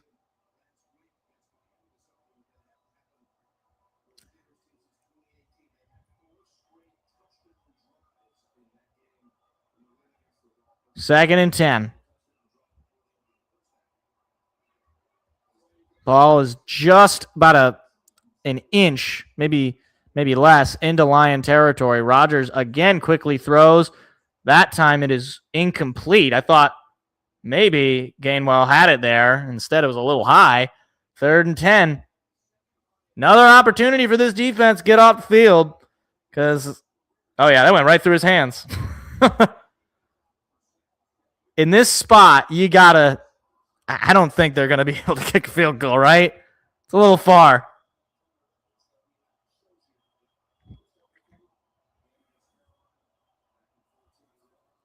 So it'd be a little far to kick the field goal from there. Rodgers going to throw. Rodgers gets rid of it. It is caught for the first down. Jeez Louise. Adam Thielen once again making his presence known. I mean, wide open. That's the third time where Adam Thielen finds himself schemed wide open. I don't know what the scheme for the defense there is, but you just can't allow a guy to have that much space. I don't care who it is. First down carry, breaking tackles is Warren, still on his feet, and he's brought down to the 10, they're going to say the 11. First and 10 for the Steelers. They got a chance to reclaim the lead here. DJ Reed and Avonte Maddox both in there to make the tackle.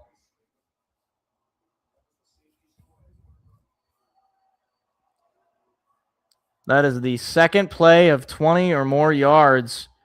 Ball is now with the Detroit 11.5. Rodgers thinking about throwing it. Now he's rolling to his right. Now he's just going to run with it and pick up a couple of yards here. It'll be second down, and Rodgers talking a little bit of smack there to Jack Campbell. He got pushed there near the end of the play, but hey, man, you're as much of a part of the play as any player if you got the football. I don't know what he's jawing about.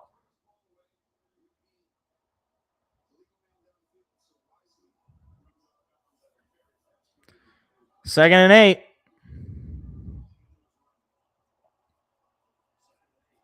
Ball now inside the 10. Rodgers. Play action. Rodgers quickly gets rid of it. It is tipped but caught and brought down a little short. Ball came out. And no, they're saying he was down. All the Lions defenders are saying they have it. The official says he was down short. It is third down and 2. Let's see. Oh boy. And I think they just threw the challenge flag. I think Rodgers was trying to snap it quickly. Let's see. Still up. That ball is out. He does not have that. Yeah, that should be a fumble. So they're going to take a look at the play. That angle looked like he didn't have the football when he was up. That is Darnell Washington. Yeah, that ball's out. Yeah, that ball is definitely out. That should be a fumble recovered by Detroit. No doubt in my mind. But we'll see. I mean, hey, I thought for sure that review for the touchdown last week was going to definitely not be a touchdown, but hey, things happen. It'd be huge, though, if the Lions get a turnover there, stop a potential scoring drive.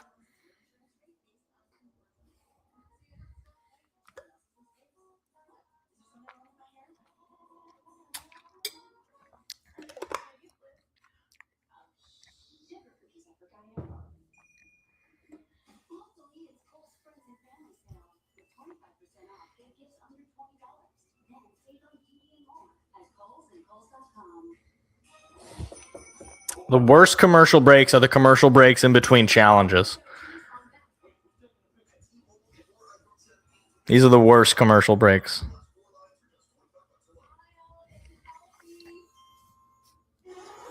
If the play stands, it's still third down, but I feel like 3rd and 2, if they don't get it, they probably, I mean, maybe they don't go for it. Just the way offense is coming today. I think it might have been overturned just based on the win probability change there. Yeah, they're calling it right there. It's a fumble recovery. I think it's probably going to come back right here, right? Okay, no, it's not. All right, ESPN's just way ahead. But this is going to get overturned. which is huge. Now you got to go down the field and you got to score. You got to get ahead here.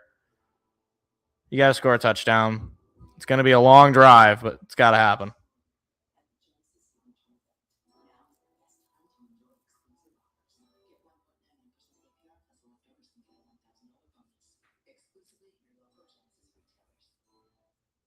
Oh my gosh, how many seriously? I mean, my gosh. ESPN is already, come on. Like, it's like I want to make sure I wasn't behind here. I am live on YouTube TV.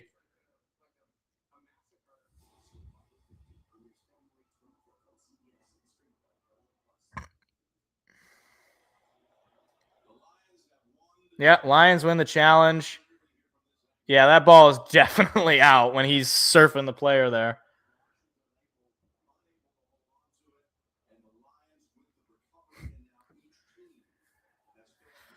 I'm glad you have carrots, Anna. I don't know if you're still watching. So now the Lions have the ball at their own 3. Goff fakes the handoff to Gibbs. Now he's rolling. Now he throws. It is incomplete, out of bounds. Your defense just got a big turnover. Come on, guys. Let's lock in a little bit.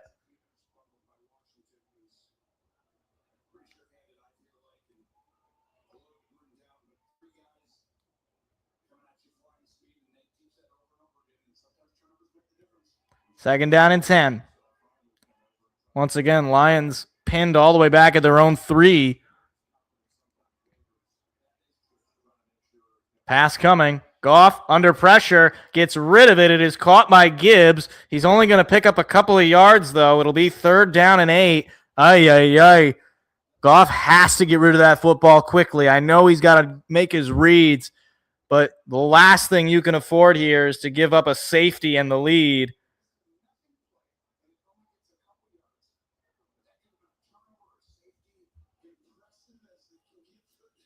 Oh, my gosh. The Raiders, I think, just took a lead. Yeah, it's 14-13 Las Vegas, not LA. So now from their own 5, it'll be 3rd down and 8. Lions are 3 for 7. Bad snap. Goff picks it up. Goff under pressure, brought down. That's a safety. And the Steelers take a 2-point lead, and they will get the football back. 12-10 Pittsburgh. 9 unanswered points. Bad snap from the backup center. Goff picked it up, tried to make a play.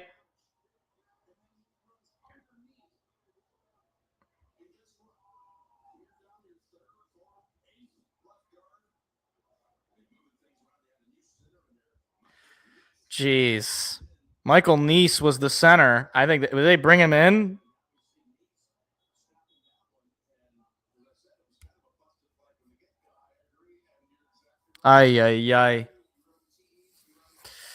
Now Pittsburgh with the lead gets the ball back and a chance to go up 2 possessions with a touchdown.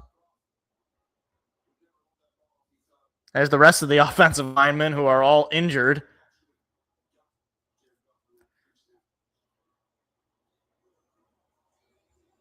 So doesn't Bates have to punt this kick? I'm surprised they don't have Jack Fox out there.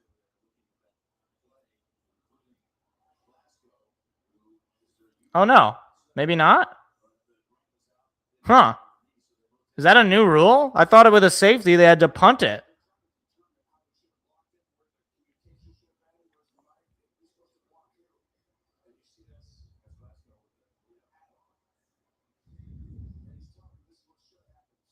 Okay, but who is he talking to? The rest of the guys are all... Glasgow's communicating to a bunch of guys that aren't even playing. I mean, what's the point of that? Like, if he was talking to the center, I'd get it, but, like, doesn't make a whole lot of sense. So I guess it's not a punt anymore. Did they change that rule? And I didn't even know that. And a nice play on the special teams for Detroit.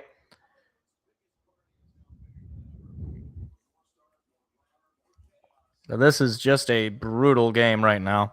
Lions are not playing well. on frankly either side of the football. Basically, it feels very similar, and we'll see if the rest of the game plays out this way. But it feels very similar to last week, where after the 2-minute warning, they get a big touchdown to go ahead, and then they give up a touchdown they give up a score, and now they've given up a safety after a big turnover, and now Steelers are in the driver's seat. Rodgers under center. Handoff will go for a loss, I think. Finally brought down Anzalone there to drag down Warren for a 1-yard loss. Thought maybe it was going to be 2. Somehow he broke out of that swarm of players. They're going to call it 2nd and 10. They're not even going to say a loss. Look at Geno Smith with a dot. 60 yards. Ashton Genty, 14-13 Raiders over the Texans. Jeez. What is going on this week in the NFL?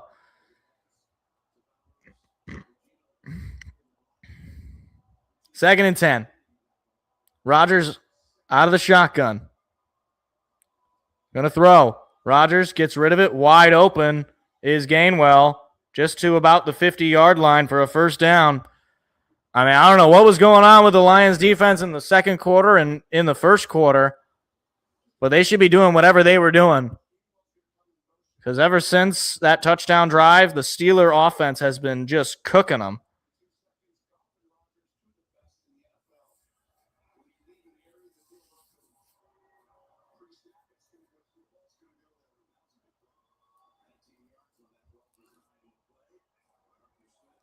Ball now at midfield.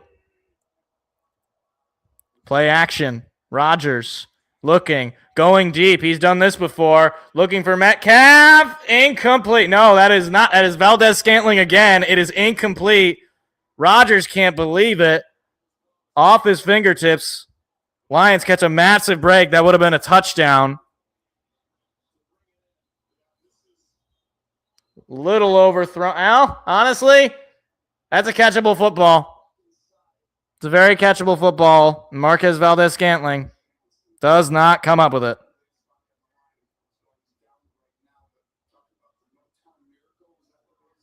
Oh, he kind of banged his head there on the turf. Jeez. Rodgers, hands in his face mask after that one.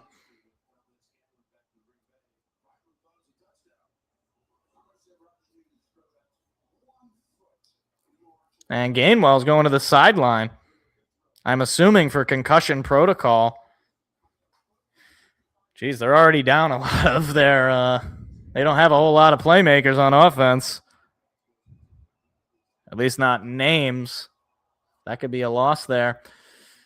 Steelers with 242 total yards to the Lions, 164.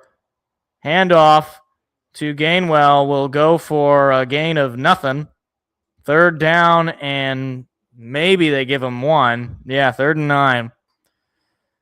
All right, Lions got to do better on 3rd down. They have not gotten a stop on 3rd down since the second quarter.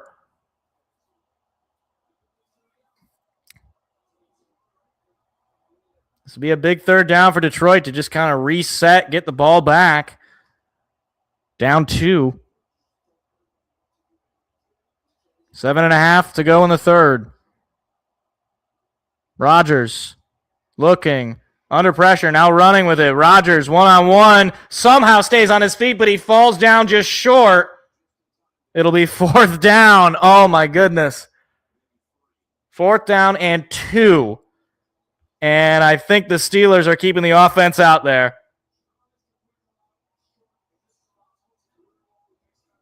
Wow.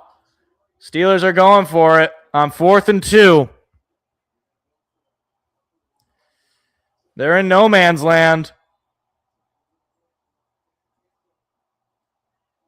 And Campbell called a timeout. He didn't like what he saw.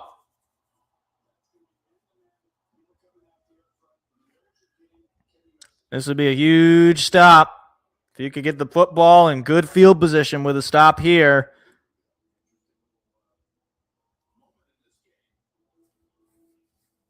This is surprising to see Tomlin going for it in this spot. Honestly, I'm surprised he's not playing the field position game, going already up 2.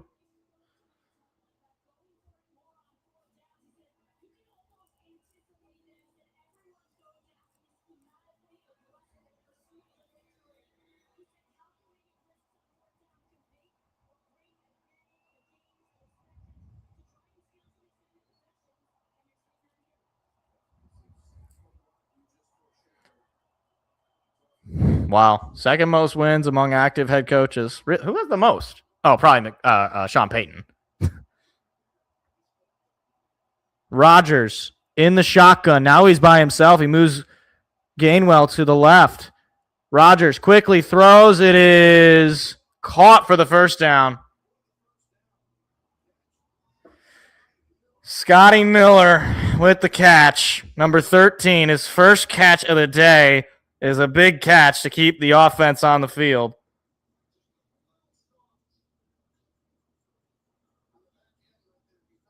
I mean, it's a 4th and 2. The odds of converting that are pretty high, but still, on a 3rd and 9 to give that up, and now the Steelers in field goal range to go up at least 5. Toss out to Warren. Warren is going to be stopped there after picking up a couple. Marcus Davenport was in there to make the tackle. Wow, they finally is that technically a Marcus Davenport tackle? I mean, we're into the final minutes here, the third quarter, and just 2 points have been scored, but the Steelers have basically had the ball the entire time. 2nd and 6. Ball is at the Lion 31.5.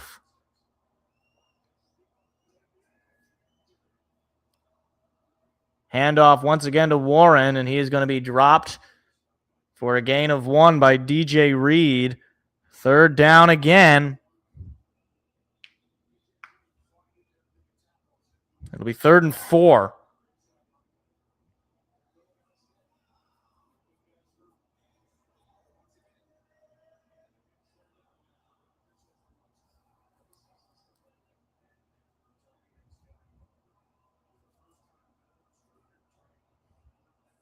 What do you got, Kelvin Shepard, on a 3rd and short?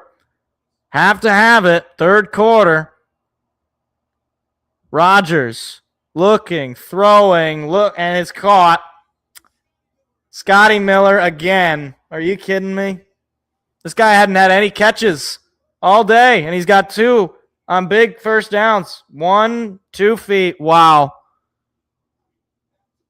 Just about a half a yard short of the red zone.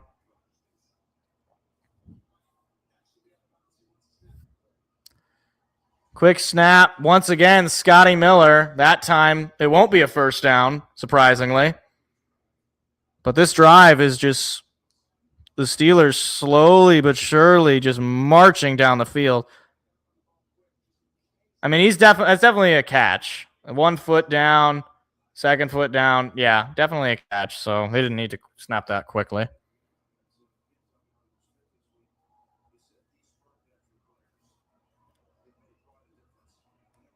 I mean, it just feels like the Lions are playing from behind in basically every game.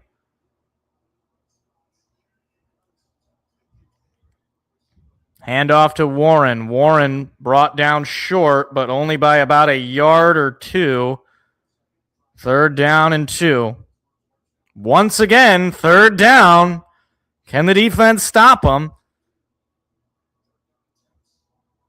Steelers have the highest red zone touchdown percentage this season in the NFL on the road. Did I mention that? I don't know if I mentioned that. A little bit of a high snap, and he's going to be short, I think.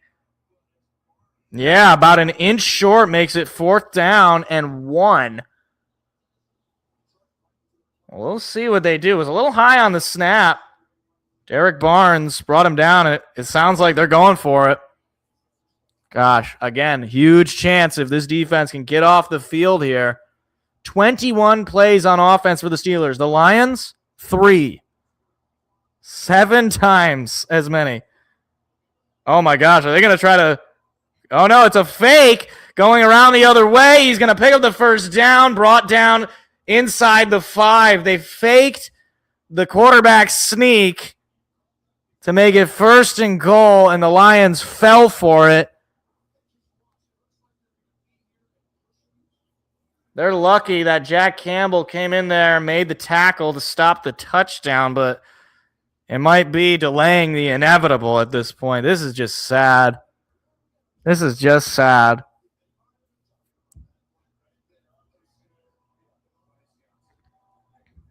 Ball is now at the Lion, basically right where they turn the ball over.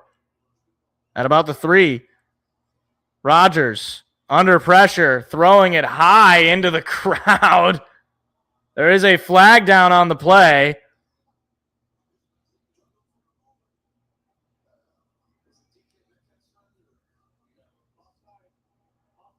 And they're going to call offensive offsides. Don't see that every day, but that'll push him back a little bit and give him another 1st down. I mean, you'll definitely take that. Oh, wow. Yeah. Don't see an offensive offsides very often, but given the field position, Lions will take the loss of yards for sure.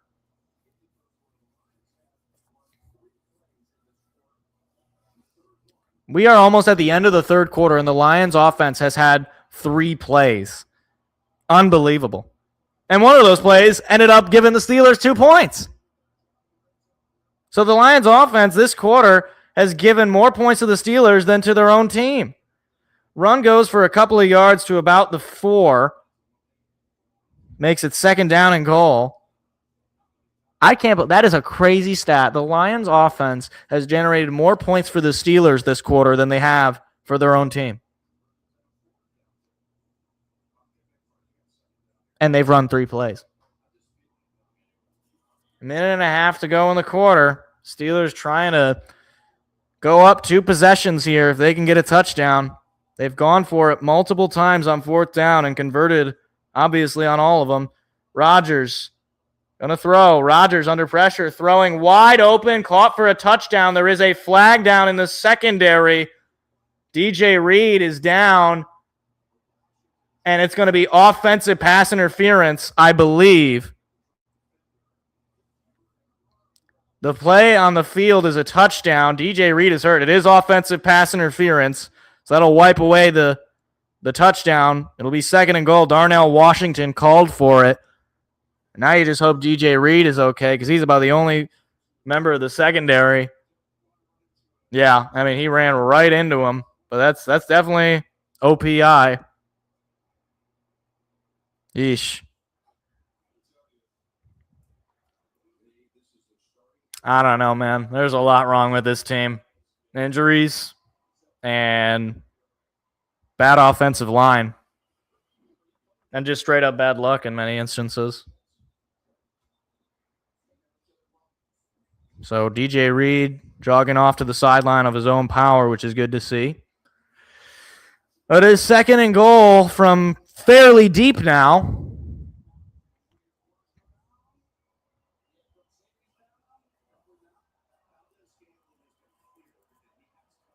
So now 1st and goal from the 14. Or 2nd and goal from the 14, I should say. Rodgers immediately under pressure, gets rid of it. It is caught by Gainwell for 3rd down, just past the 10. Final minute of the 3rd quarter, counting down. Al-Quadin Muhammad was in there. Wow, that's a great catch from Gainwell. Just scooped that ball out of the air. Marcus Davenport almost had the sack, but it's Marcus Davenport, so what do you expect? Or was that Al-Quadin Muhammad? That might have been Al-Quadin.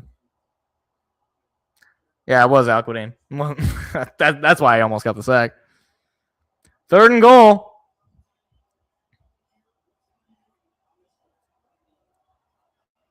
Four, 3, 2, 1, and timeout is called, I think. Pittsburgh calls a TO. 23 seconds to go in the quarter. I mean, seriously, this has been. The Lions had the ball one time this quarter for like 2 seconds. Look at this, 51 seconds of ball control. The Steelers have had 12 minutes, almost 13 minutes of possession. The Lions have had negative 3 yards. The Lions have had less yards than they've run plays. Just unforgivable. Rodgers looks furious. He's yelling something. 9-minute long drive of 62 yards. 26 seconds to go. 3rd and goal. What do you got, Shep? 3rd and goal from your own 7.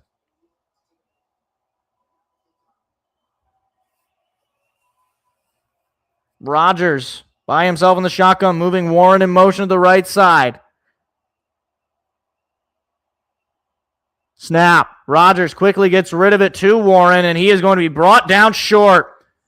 Picks up a couple of yards. It'll be 4th and goal. And I'm assuming they're just going to bring out the field goal unit. Whiteside. Haven't had to say that name in a while. He made a play. Are they keeping the offense out there? Okay, they're just going to let the quarter run out.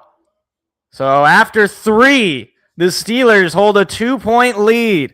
12-10 Pittsburgh. 4th and goal for the Steelers.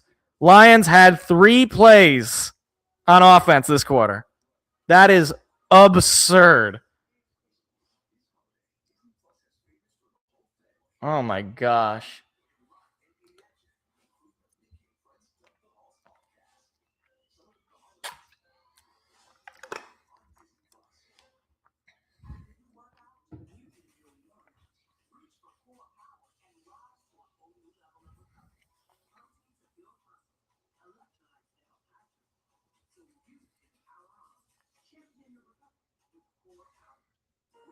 I can't drink those like pre-made protein shakes. They taste disgusting.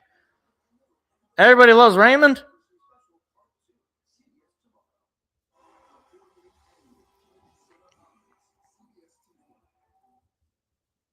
Are they gonna go for this? In a way, I kind of like if I'm the Steelers, might as well. Might as well. You've been getting it every time, and you're already leading. You know, your defense has shown the ability to stop the Lions from marching down the field with any level of efficiency. You might as well go for it. You know?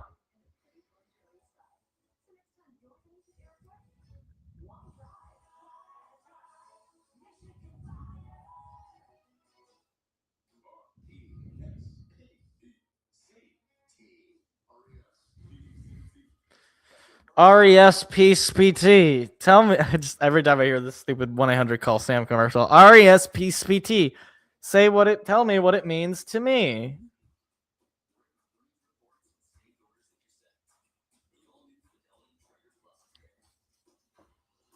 Yes, Stanley. Respect. RESPCT.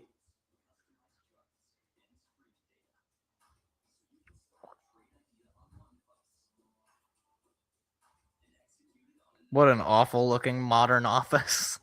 What a just ugly monstrosity of a house. We just had a 1-800 call Sam commercial. What is this? How much ad space did they buy out? We just at least 2. I guess at least 2.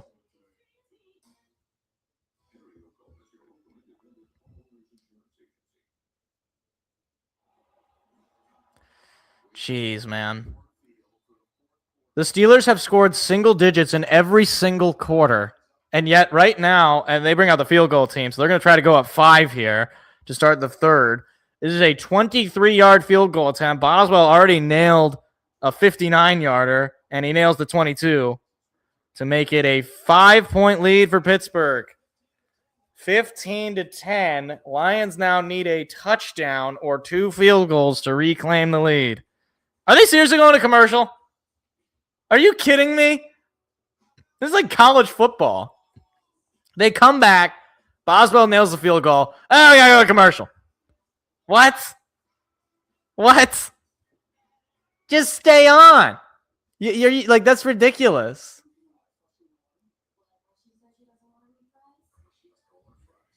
All right, maybe we only score on even number quarters because that's what happened in the first half. We scored 10 in the first half.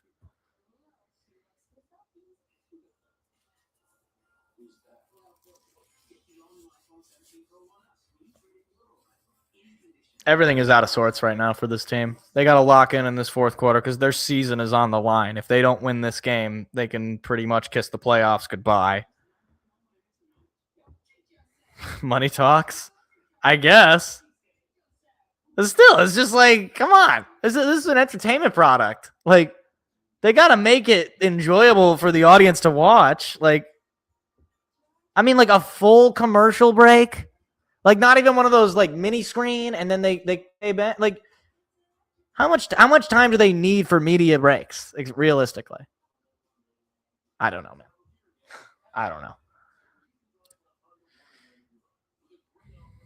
I feel like the NFL should make it a rule that you are not allowed to run a commercial break after only one play. There needs to be at least 2 plays. Is that really asking that much?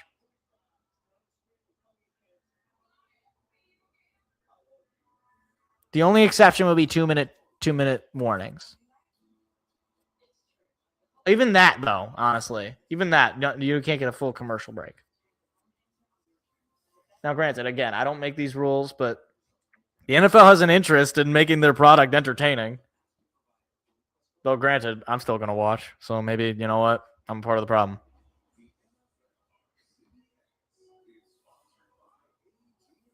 Another nice view of the city in the evening.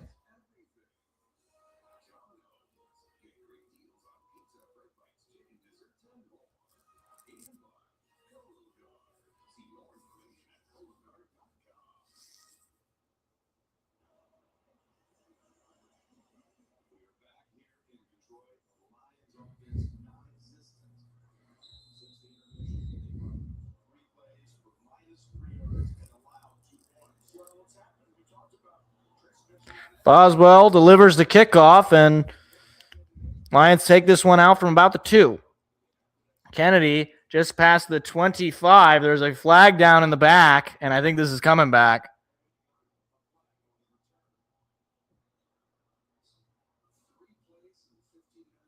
I can no blame you, man. Oh, cannot blame you. I think it's going to be a hold on the return team. Trevor Nowaski.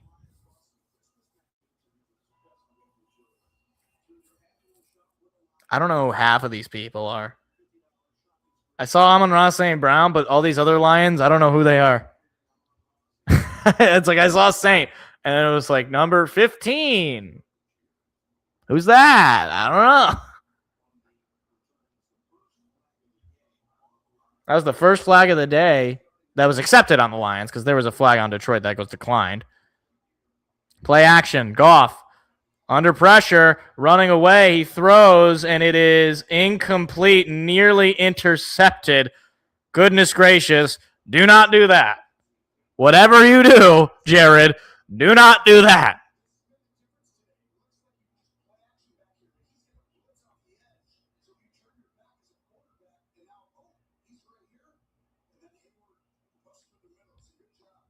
Jeez. Yeah, it's definitely incomplete, but dropped right in front of him. Golly, if he would have intercepted that, I don't know what I would have done. I guess I would have kept watching. Goff under center.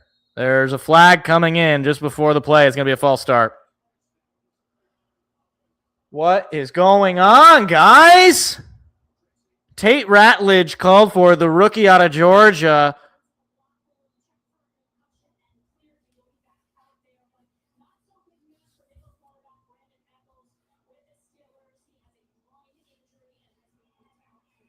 Well, who cares if they got injured players on their defense, Tracy? The Lions offense can't stay on the field. They've got negative 3 yards in the half. 2nd and 15. Pass coming. Jared airs it out. It is caught. No, it is dropped by Jamison Williams. Incomplete. 3rd and 15. There is a chorus of boos, and now the Lions are onto their 3rd center. They're just trying to get somebody, and that was actually a pretty nice play. 3rd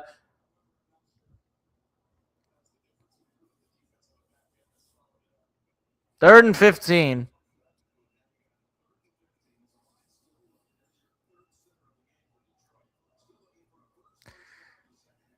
Lions are 1 for 5 on 3rd downs of 8 or more yards. Goff going to throw. Goff looking, throwing, middle. It is incomplete, nearly intercepted.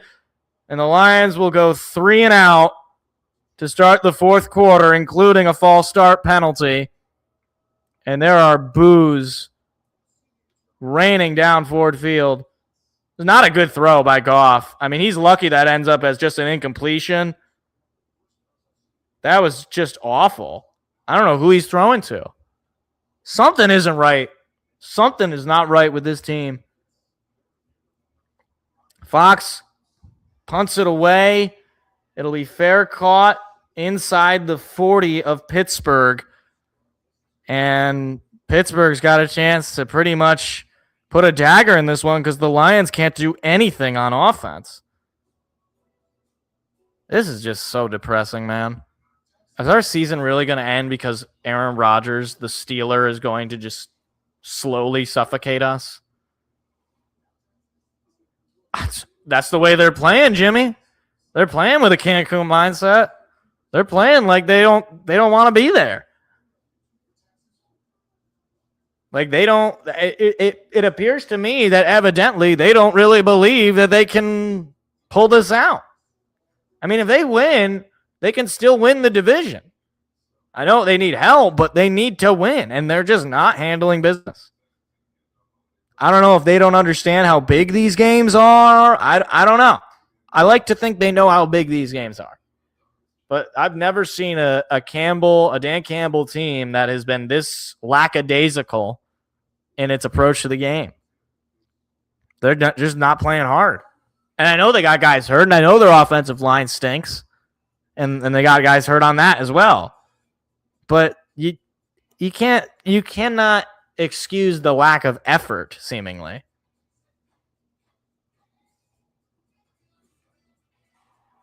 Because that's what I'm saying. I'm seeing a lot of just bad effort, frankly. I mean, your leading rusher right now is Dave Montgomery with 14 yards. Your leading receiver has 34 yards.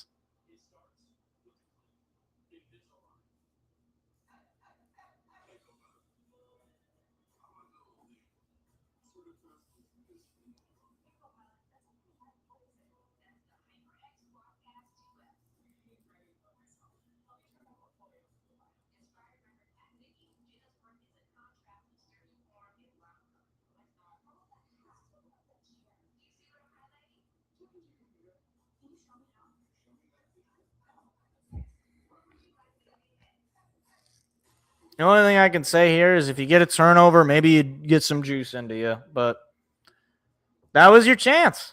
That was your chance. You force a field goal on a drive where nothing was going the defensive way.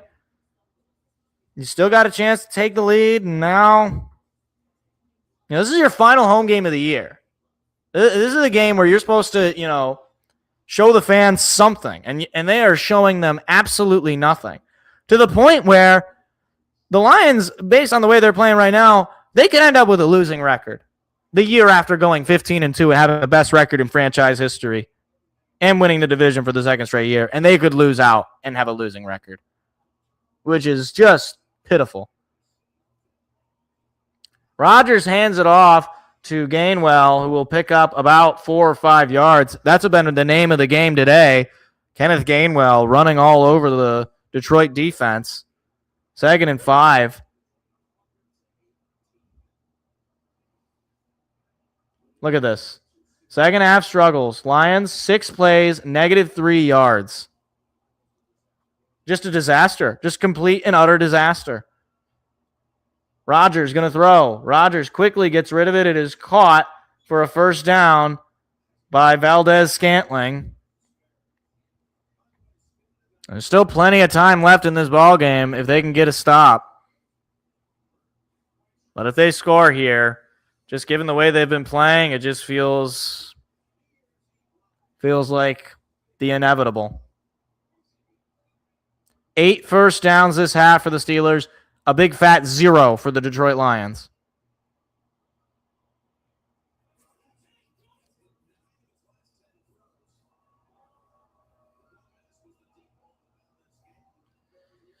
Quickly thrown out on the flat to Metcalf, and he finally goes down after multiple defenders bring him down.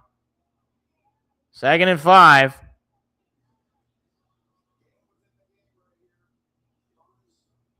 "13 minutes to go."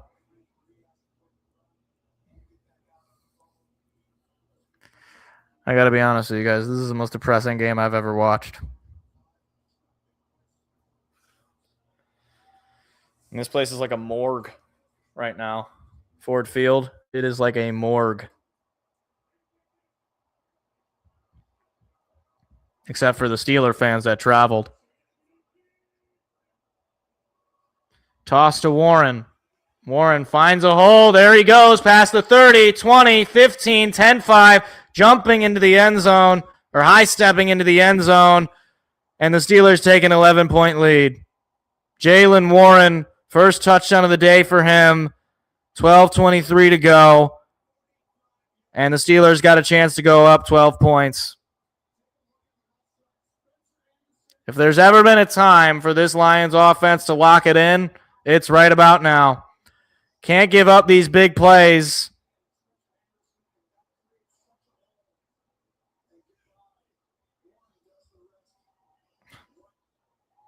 That is a dagger. Extra point is up and it's good. 22-10, Pittsburgh. Early in the fourth quarter. You know who we should draft in the mocks? Somebody in the center position. Somebody to play center, because what you're not going to do is you're not going to win a lot of games running like 4 different guys at center. That's not going to work. I don't know what was up with Graham Glasgow, but if the idea was that you could rest him to potentially play him next week, I'm sorry, but you can't have that mindset, because you're basically playing for the playoffs right now. Like, whether he plays now or doesn't play later, okay, you need him to play right now, okay? Because you need this game right in front of you. And I don't know what it is. Maybe it is something bigger. I don't know if he'll play on Thursday. But if he plays on Thursday on the short rest, assuming we lose this game, which is looking clearer and clearer that is what's going to happen, what were you doing not playing him this week when you needed the game in front of you? Not the next game. I mean, you do need that game, but you need the game right now. Honestly. Like, I don't know if it's a healthy scratch or if it's like a rest scratch. I don't know. But if it is that, then I'm sorry. Like that to me is a losing mentality. Or at least a mentality that is blissfully unaware of the circumstances that you find yourself in.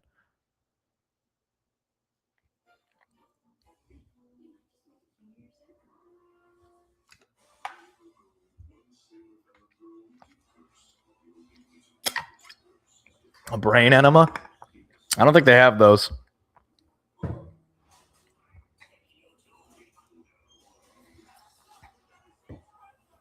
Yeah, I mean, like,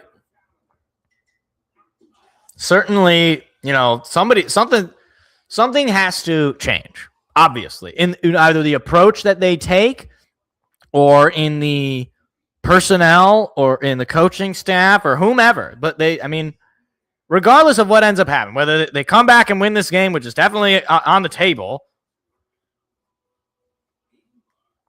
Yeah. It's only gotten worse, seemingly. I wouldn't say it's only gotten worse. It went up, and then this year is a big down year. You lost both your coordinators. You're going to need to hire new and better coordinators. And I did say coordinators plural because I don't know that Calvin Shepard is doing much. I mean, obviously, again, injuries. But what you're going to need to do is you're going to need to take a good hard look at yourself and say, okay, where are the massive flaws on this team, and where can we get better? And that includes using trades as well as free agency. You got to take a shot here.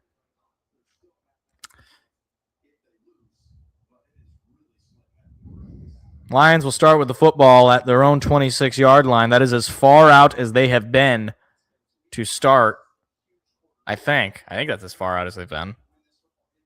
Maybe about as far. I don't know.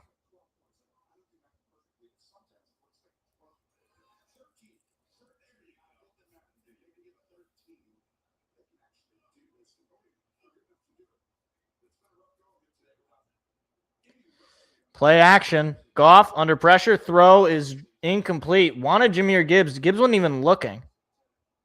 I mean, again, it's just like things are just totally out of sorts. I don't know what is going on with this team, but now it feels like it's in their head. Dare I say it is a case of the yips for this offense, where it's as if they are not confident in their own abilities to get it done.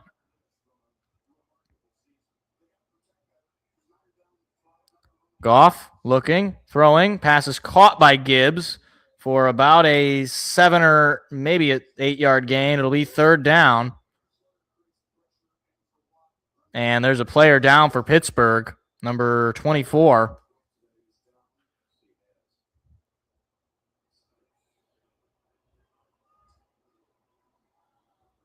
I will say this, regardless of the result here, as far as Brad Holmes goes, it's not a one-player fix. So what I don't want to hear from fans, most especially, is that all we need to do is trade for a edge rusher or something. Because it's clear as day to me. And there's a lot bigger concerns than just edge rusher on this team. The concerns are interior offensive line. The concerns are offensive play calling. The concerns are defense and secondary. I wouldn't go that far that we're Ben Johnson merchants. I don't think that's true. I mean, we're in need of offensive line help, but our offense still statistically on the year has put up really big numbers. I think we're really good offensive line merchants, but I think that's basically every good offense. But I'm not here to. I don't think that's the case. Yeah. I mean, but again, you have a severe lack in the offensive line. And I will say this, the offense has looked better since Campbell started making the play calls. I think that's just the stats bear that out as well. But I think it's the O-line. That's the difference right now. I don't think it's the coordinator exactly. You just don't have the protection. You can't establish the run like you used to be able to. And this is the result. If you can't establish the run, you're not going to be able to win a lot of football games, regardless of who your play caller is.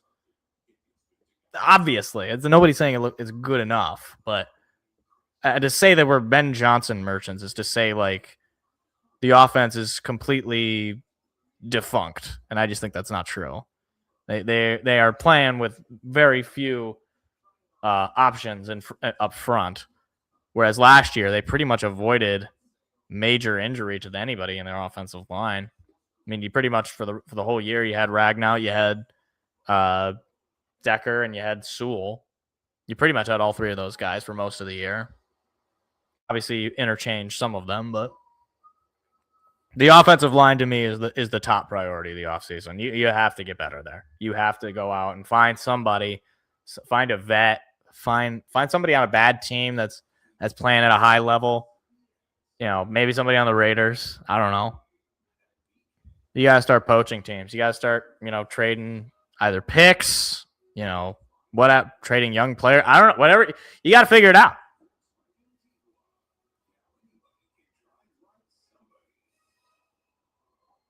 Do the Rams have a worse O-line than us? I don't know if that's true.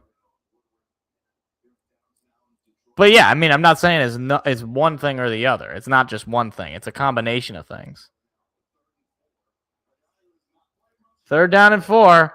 St. Brown and Williams have 0 receptions this half. Now, granted, they haven't had the offense on the field, so that's not entirely on them. Speaking of, catch made by Khalif Raymond. Finally, the Lions get a first down. That is shocking to me. That I would be surprised by that. Just like eye test, that feels wrong. Especially with the way they're able to run the football.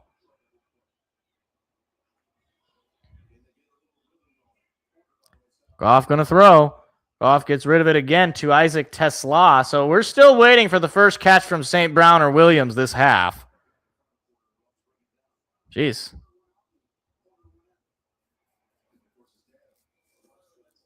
That's a 7-yard pickup from Tesla.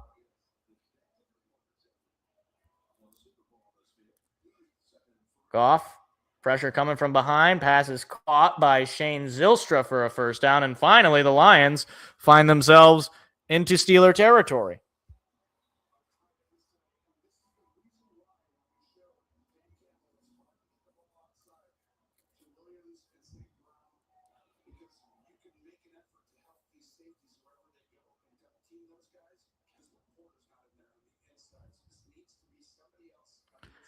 $22 total yards this half compared to 205 for the Steelers.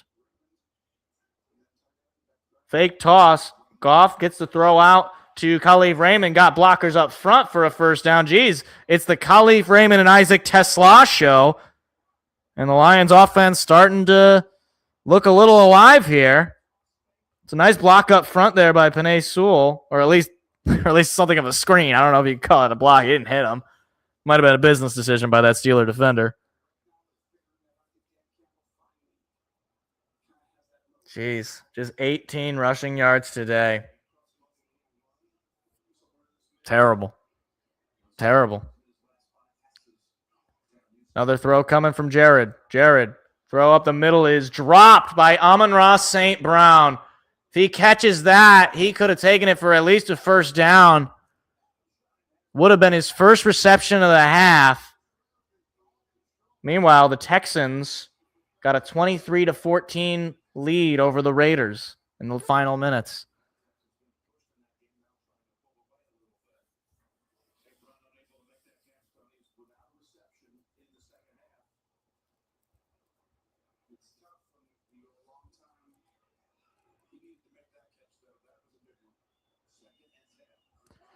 Goff once again going to throw. Pass is caught that time by Gibbs, who stays on his feet somehow. He's going to pick up about 9 on the play to make it 3rd down and 1.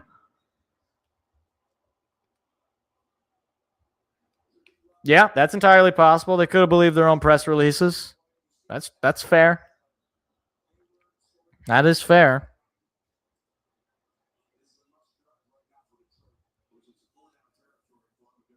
Nothing but passes this whole drive. And frankly, they might just start passing the ball the entirety of the rest of the game. Jared throws middle, low, incomplete to Tesla.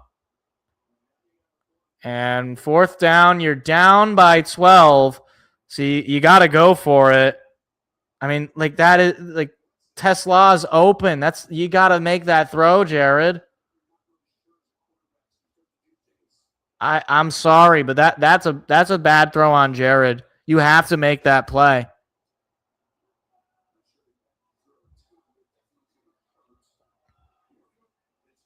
Fourth and 2. Gotta have it. Basically on the line. And whistles coming in. Timeout call by Pittsburgh. That is their second of the half. They only got one left. And given the way this game could go, timeouts are important.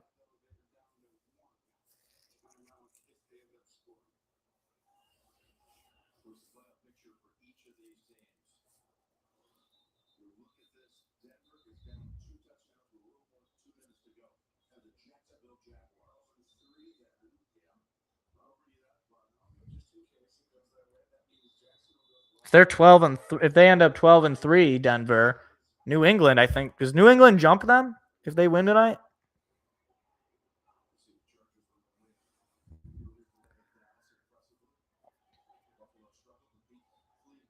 Fourth down and 2. Potentially final play to stay alive. Goff going to throw. Goff has time. Throws. It is caught by Raymond. He's going to run into the end zone. Touchdown, Lions. Needed that. And now the Lions have brought it within one possession. Down just 6. 8:39 to go in the game. When you had to have it, you got it. Khalif Raymond and Isaac Tesla are the story of this drive. Those two guys stepping up and making plays. First receiving touchdown of the year for Raymond. That is his 9th of his career. Extra point is up, and it's good. That makes it a 5-point lead for the Steelers, which means Detroit is 1 stop and 1 touchdown away from reclaiming the lead late. The hope is still alive. That brought our win probability up to a little over a quarter because you need to get a stop. You can't allow any score here.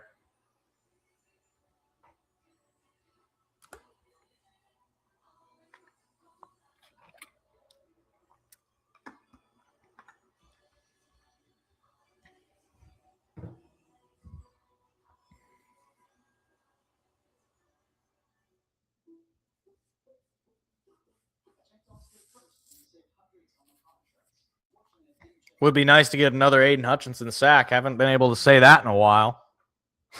He got a couple of sacks in the first half and then disappeared.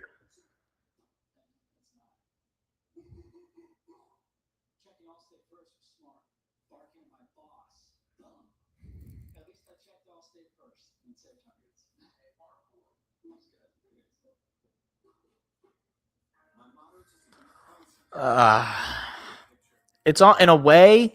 If they don't end up winning this game, the Lions, I would almost spite them more for bringing me back into this. You know, it's like just die if you're gonna die. Don't bring me in and give me hope that you can mount a comeback in the fourth quarter. I mean, I'm sure this organization has managed to do that before, but at least under Campbell. But you're gonna need a pretty quick stop. You do still have 2 timeouts. It is always the hope that gets me. It's true. It's true. Well, I guess there is one thing. If the Lions do lose this game, then they can't ruin Christmas because they'll basically already be out. You know? That's something. Because I know technically they're not eliminated with the loss here, but they're all but eliminated.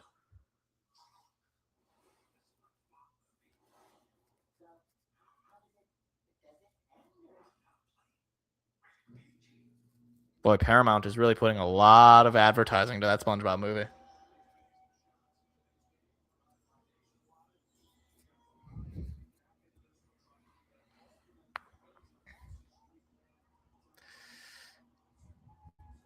And again, the Lions have not lost back-to-back games going back to 2022. And this could be the end of that as that ball goes all the way to the back of the end zone for a touchback. Gosh, what a terrible slate of games. Steelers, Browns, Seahawks, Panthers, Saints, Titans, Giants, Raiders as the 4 o'clock game.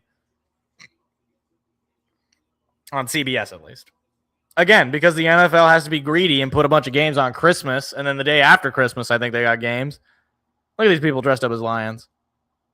I still believe. I want to believe. Come on, D. Here we go. 1st and 10.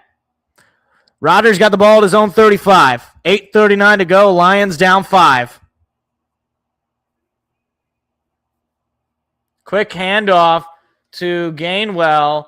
Looking for somebody to make a play. He's going to run it for a 1st down. So not how you want to start because the clock will run and an extra set of downs. Oh, Davenport's already. Well, he's not coming back. That experiment has failed tremendously in front of for Brad Holmes.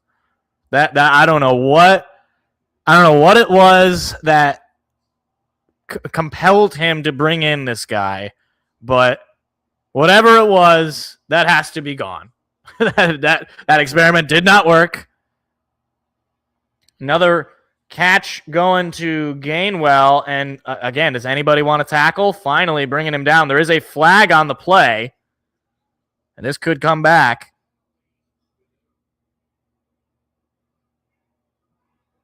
I think it will be on Pittsburgh based on the reactions of Gainwell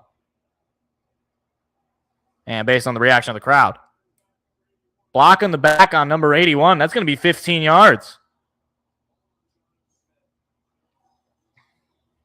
I mean, at least it was only a 1-year deal, Mr. X. Yeah, no, there's no way that they will re-sign that. This was a 1-year, if you can stay healthy, we'll give you another shot because it was an early injury that took him out last year. So maybe we'll give you another shot. And he has proven that even when he does play, he's not all that good and he doesn't play a whole lot. So I would hope. Oh, it's only 10 yards? I thought it was 15 yards. Well, it's 1st and 20.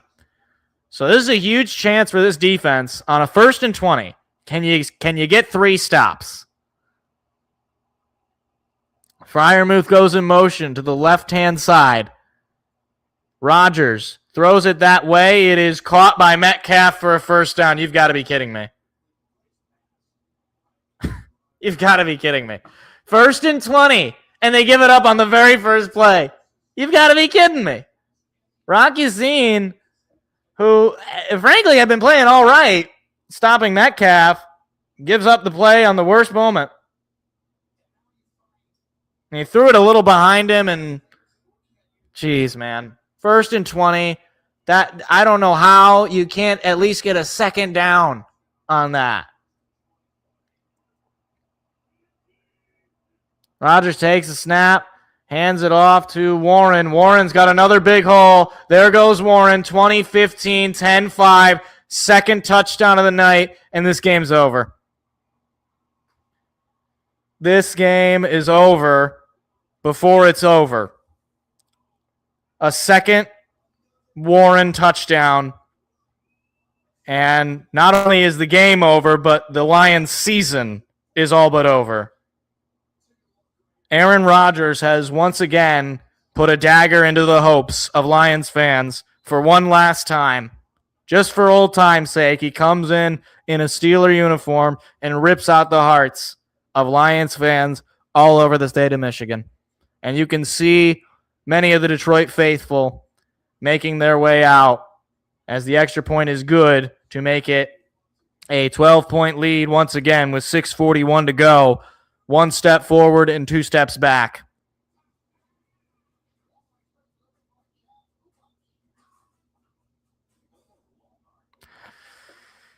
I don't know what it is, but something is off, and this team needs to really evaluate where they're at.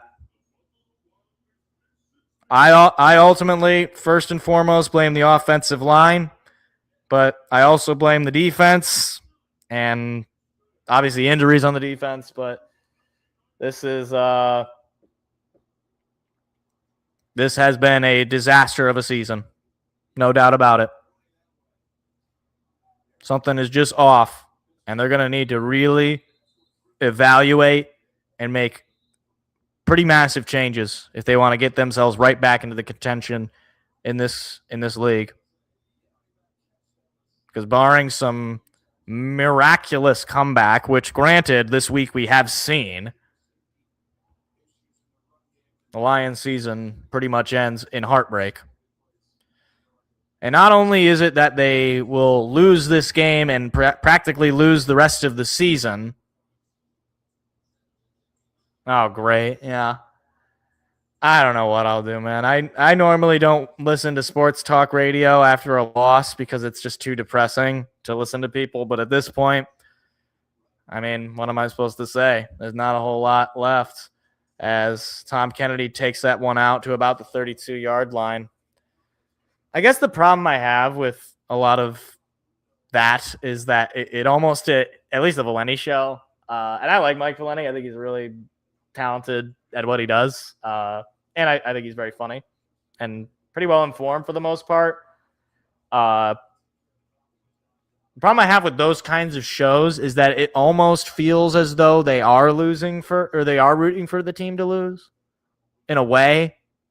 I mean, they'll say that this is not the case, but at least with like Rico and them, it's just like, I don't know. Like, you say that you want the team to win, but it doesn't come off that way. There's a flag down on the catch made by St. Brown, his first of the half, and is actually going to be wiped away by an illegal shift penalty.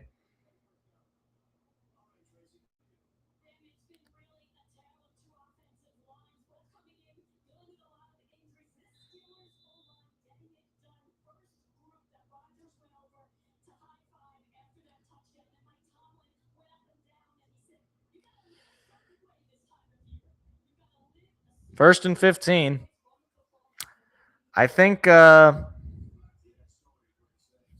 is going to throw. Pass is caught by Gibbs. Gibbs trying to find a lane. He's only going to pick up about 4 yards.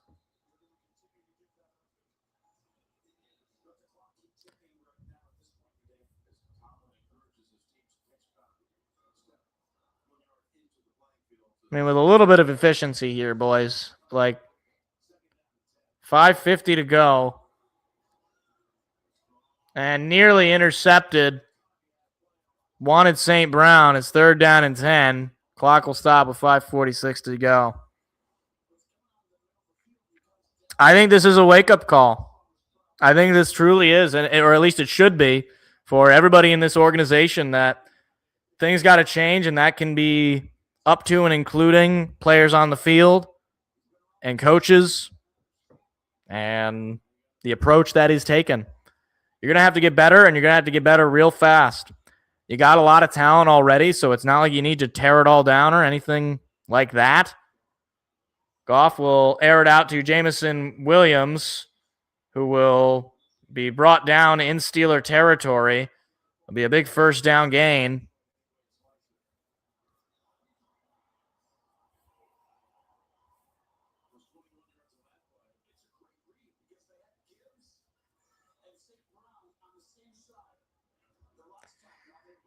Now Goff out of the shotgun. Takes a snap. Going to throw. Goff throwing it up the middle once again. Jameson Williams comes up with another first down catch.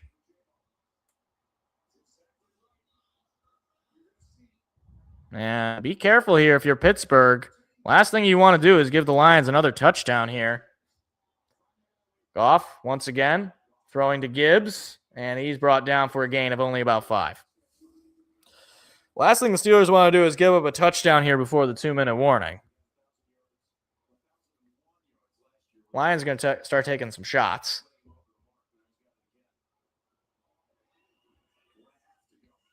Goff throwing and caught by Zylstra for a first down as he runs out of bounds. That's that's Anthony Fursker. It's a big move there. Get the first down and stop the clock. 4:32 to go.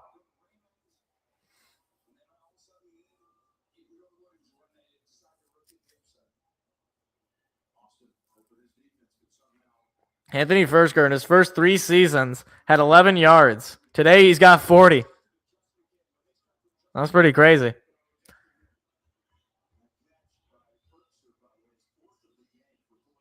Goff going to throw. Goff with a high screen over to Gibbs. Looking for blockers up front. He gets a block for a first down, and he is taken down, I believe, out of bounds. It'll be 1st and goal for Detroit with the clock stopped. Again, if you're Pittsburgh, last thing you want to do is give up a touchdown here with plenty of time left. Ball at the 4. Goff rolling to his right, throwing. It is tipped, incomplete, nearly intercepted. I don't know why you're running that play, though, because you have way less field to work with running to your right. He wanted St. Brown. who, to be fair, was open, but I don't really like that play. If you're going to run that, run it the opposite direction where you got way more room.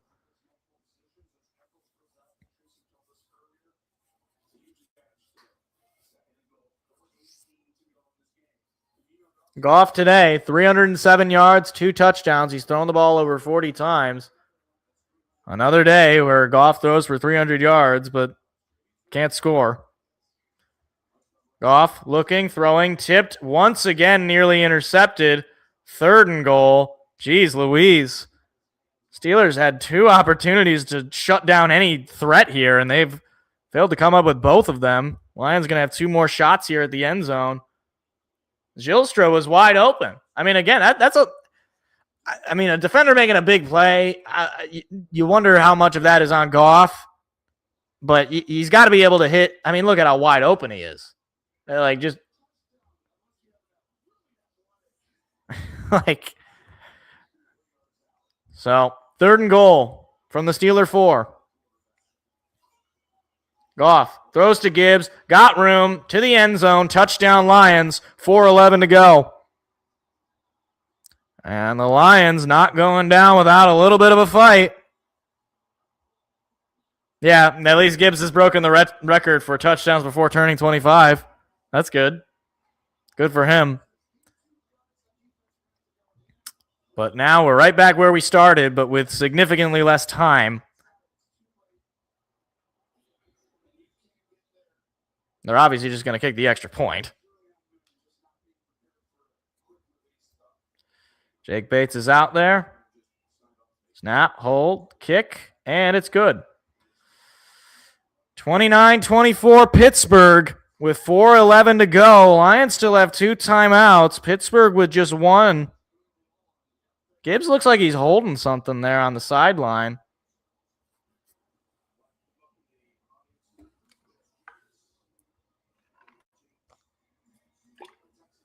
Have they had to call in a Gene Steratore? Have they called him in at all? Oh my gosh, they're playing the fight song.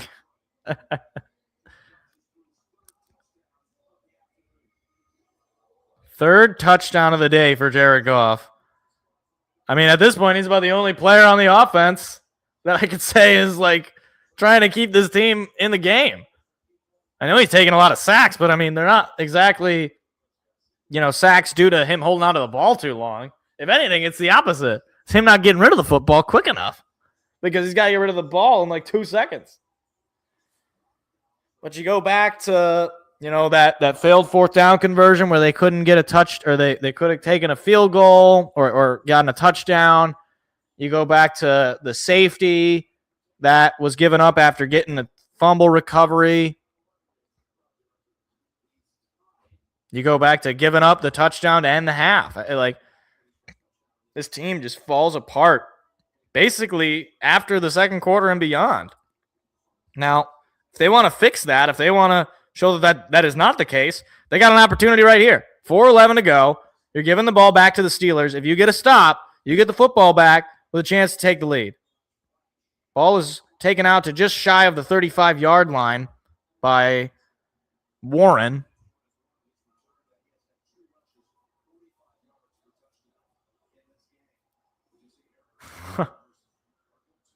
$18 rushing yards on the day for the Lions. Season average, 131. Yeah, that's a little below the average, I think. But the Lions are still in it. They got to get a stop. Boy, a turnover would completely juice this crowd. Rodgers under center. They're probably just going to be running the football here.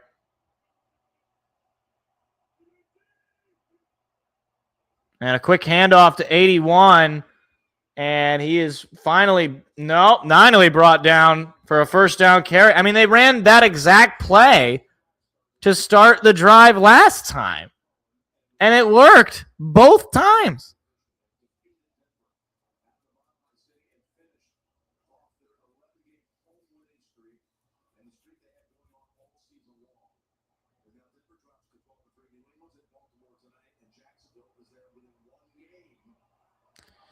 Not exactly how you want to start, and they have to have it drive for the defense. Giving up already into Lion territory for Pittsburgh. And fake the give. Rodgers' throw is caught. And, geez, I mean, does anybody want to tackle another first down catch for Washington? I think Lions players were trying to strip the ball there. That's probably why he's able to pick up extra yards. That is a very good fake from Aaron Rodgers. I'll say that.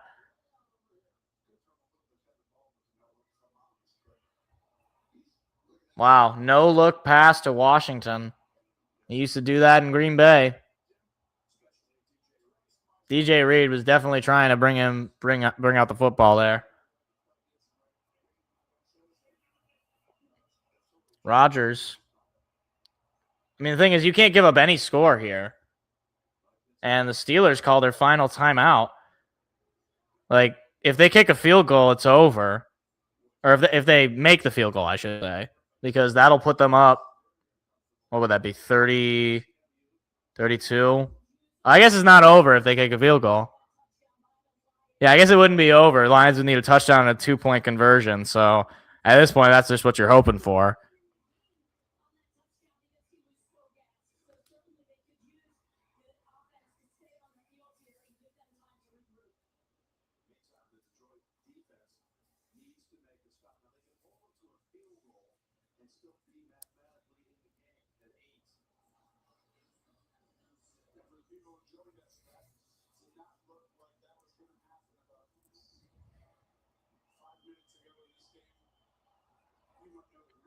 Nine straight completions for Aaron Rodgers, who had a terrible first half but has turned it on in the second.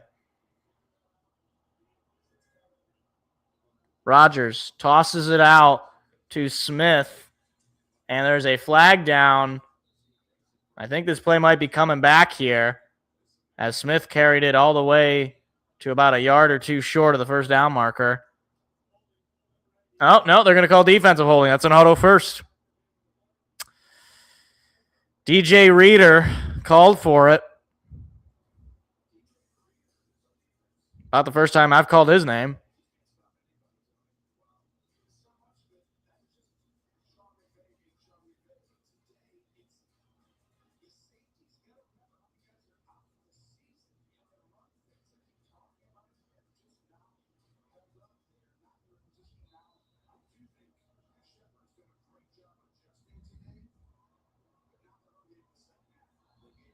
What do you mean he's done a great job adjusting? Adjusting to what? The defense got worse in the second half. What is Tony Romo talking about? How did they do a good job adjusting when they got worse? Gainwell brought down in the backfield by Aleem McNeil. First time I've called his name all day. It is 2nd and 10. Problem, though, with this is, I mean, Detroit, they've only got the 2-minute warning and then the 2 timeouts to stop the clock. They need, at this point, they need to force the field goal or get a turnover. They're going to force Green Bay. Wow. They're going to force Pittsburgh to run one more play here.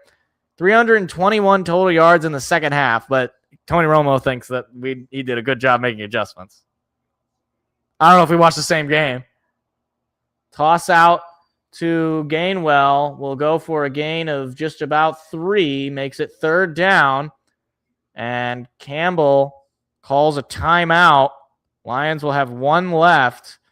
I guess this is the chance here, right? If you get a stop, then you'll have the ball back potentially, depending on what this play is. With the clock stopped before the 2-minute warning, force the field goal and hope they miss, I guess. 3rd down and 8.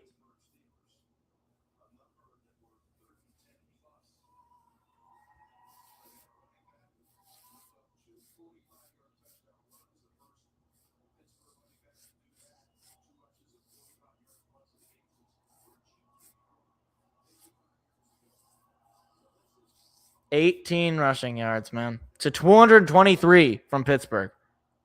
Crazy. Just crazy. I don't even remember the last time I saw Dave Montgomery. I genuinely don't remember. Rodgers going to throw. Rodgers under pressure, somehow gets out of it, throws it in the air. It is incomplete. And that is before the 2-minute warning, which is huge. Now 4th down and 8. Chris Boswell will come in, try to kick a field goal.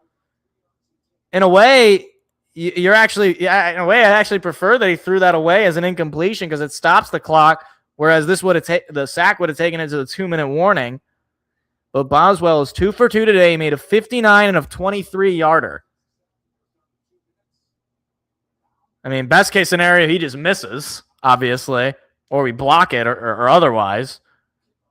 But Boswell is obviously good enough to be able to make it, as Avonte Maddox is hurt, being slowly walked off the field here. I don't even know who you can put in the secondary. Like, honest to goodness, I genuinely don't know who else you can play if he's down. Well, hopefully this is the last time we need to see him. I guess if we get to overtime, then we would probably have to see him. Maybe it's just a injury. You know, give yourself an extra timeout. Ice the kicker without icing the kicker.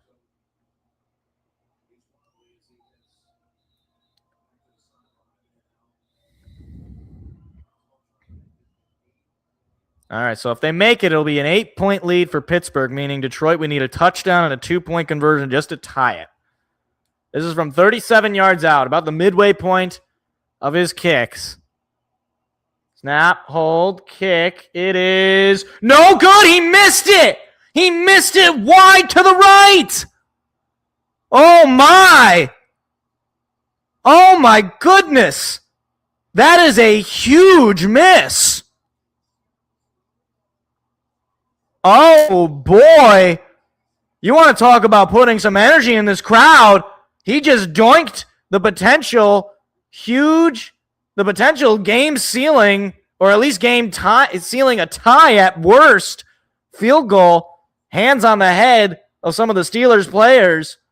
Now the Lions have a chance to walk this one off. They have the 2-minute warning on their side as well. Oh, my goodness. Oh, my goodness. Wide to the right, and it doinks. So now the Lions with the ball at their own 27. Here we go. They're going to hand it off to Gibbs. Gibbs is being dragged for a loss. That'll go to the 2-minute warning with 1:58. I don't understand that. I don't understand that play call in one anyway. Why would you do? That's just a waste of a play. Why would you do that? You want to talk about sinking momentum? You just did that. Just run passing plays. That's all that has worked. Just abandon the run. It's not working. Just start throwing the ball. That is not the way I want to see this drive start. Because it's 4-down territory anyway, so you might as well throw the football.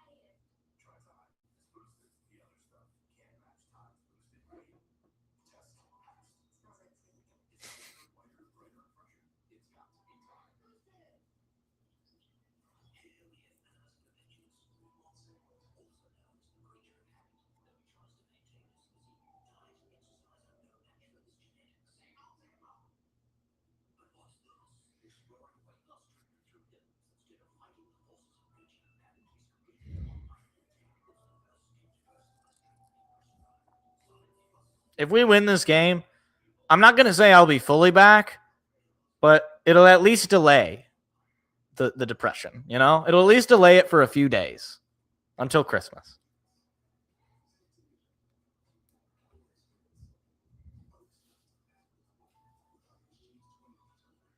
And it will be really funny to beat Aaron Rodgers one last time. But what are they going to have? 2nd and 13? I mean, I guess it's 4-down territory, but still, I hate starting a drive like that. What is the reason to just run out of the shotgun on your first play just to stop the clock with 1:58? Like, that's just stupid.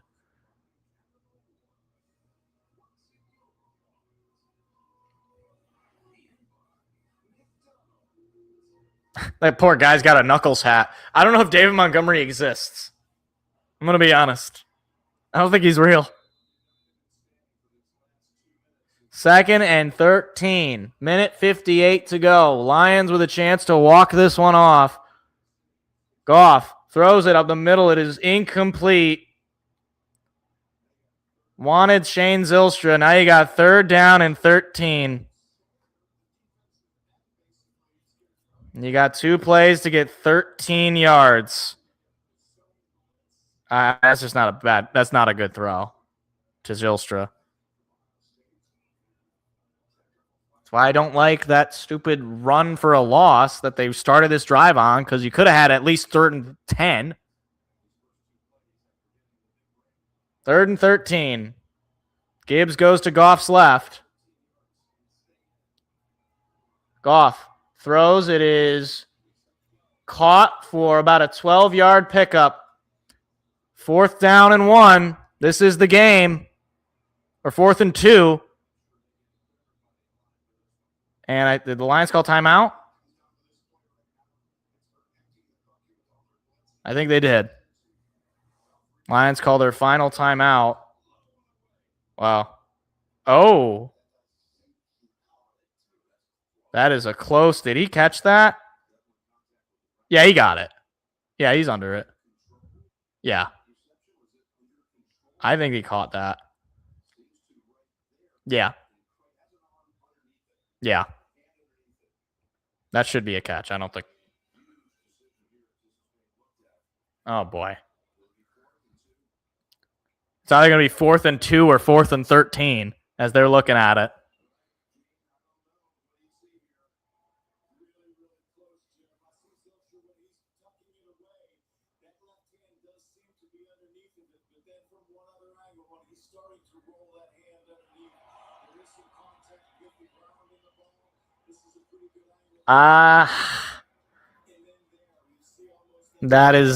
This is going to be really close. To me, you can't decide that. You have to go with the call on the field, which is a catch. I don't think you can potentially end a game on overturning this.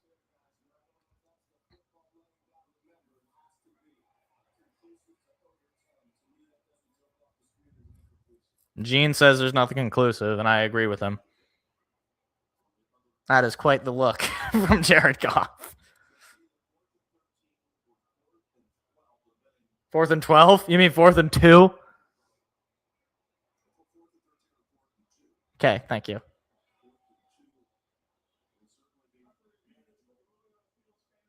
All right, ruling on the field stands, so it's 4th down and 2. All right. First bullet dodge. Now you got to actually pick up the 2 yards. What do you got, Dan? A 2-yard play. That's all you need to keep your season alive and keep this game alive. A 2-yard play. 2 yards. What do you got?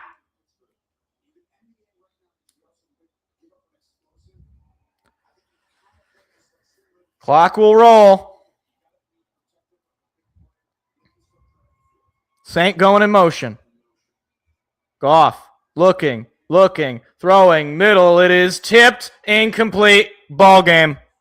Oh, there's a flag! There's a flag! There are 2 flags that have come in. Hold your horses here, gents. Hold your horses. Late flags coming in. Oh, my goodness.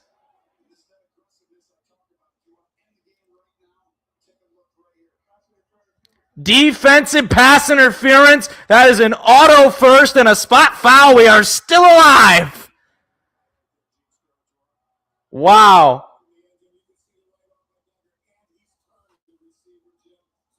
Yeah, I mean it's not just that if he was just playing the ball it'd be one thing, but he flipped JMO there.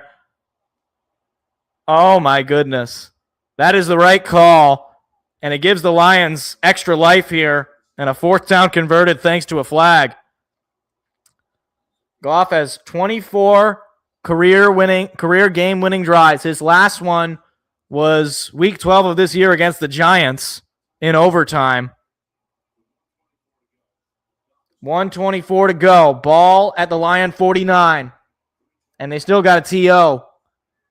Goff going to throw.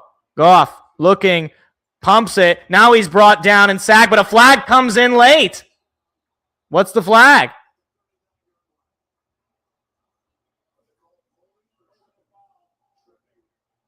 They're going to call tripping on the defense. That's an auto first. Oh my goodness, what's going on? Steelers just handed the Lions another first down. What could have been, oh yeah, that's tripping. That's as clear cut as you could get. Wow. So another auto first due to a penalty. The Lions are officially in Steeler territory. Minute and 19 to go.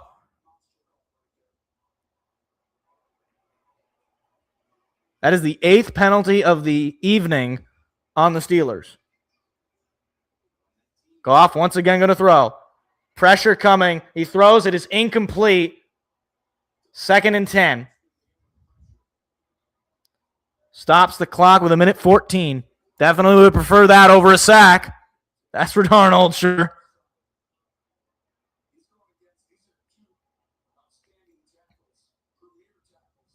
Pocket was collapsing there, so Goff had to get rid of it.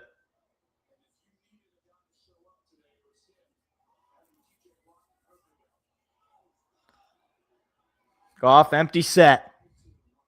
Now he's calling Gibbs in. Nope, now Gibbs is going to the right. Pass is caught by Amon-Ra. Looking for blockers up front. There goes Amon-Ra past the 20, past the 15, to the 11. First down Lions. Clock rolling with 1 minute to go. The Steelers cannot stop the clock. Oh my goodness.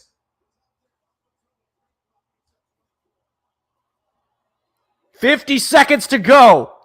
Goff takes the snap. Gonna throw. Fires to the end zone. Incomplete. Little high. 45 seconds to go. Lions need a touchdown. They have 1 timeout left.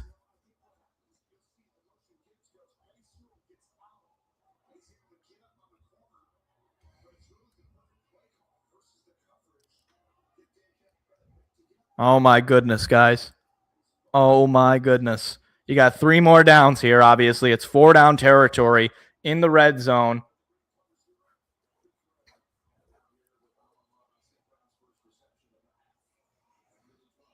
Five seconds on the play clock. 3, 2, 1. Got to snap it. Just got it off. Quick pass out to Tesla. Looking for blockers up front. Tesla brought down for a first down at about the 2. It'll be 1st and goal for Detroit. They're going to get an extra 4 downs to punch this ball in and take the lead. They are not using their timeout just yet. Goff takes the snap, rolling to his right. Goff throwing. It is caught! It is caught! It is caught! St. Brown! St. Brown! St. Brown! Lions take the lead with 22 seconds remaining. There's a flag on the play. Hold on, what's the flag?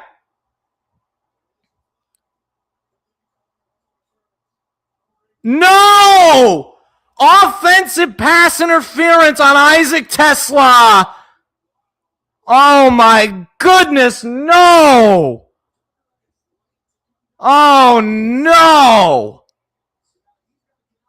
Well, you still got, I think Saint knew it as soon as he caught it. He didn't really celebrate. You now are at the 11 with 4 shots to get in the end zone, 22 seconds with a timeout.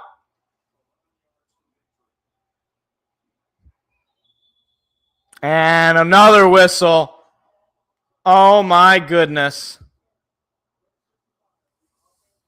Oh, false start by Kingsley. I don't even know who that is. The game was over if not for that offensive pass interference. Now, at the 16, you got 4 shots. Goff's going to throw. Goff, throw is caught by Gibbs. Call timeout. Call the timeout. Call the timeout. What are you doing? Call timeout. Thank you. My gosh. Jeez Louise, you have it for a reason. You got 3 more shots. So 2nd and goal from a much more advantageous position. Detroit calls the timeout.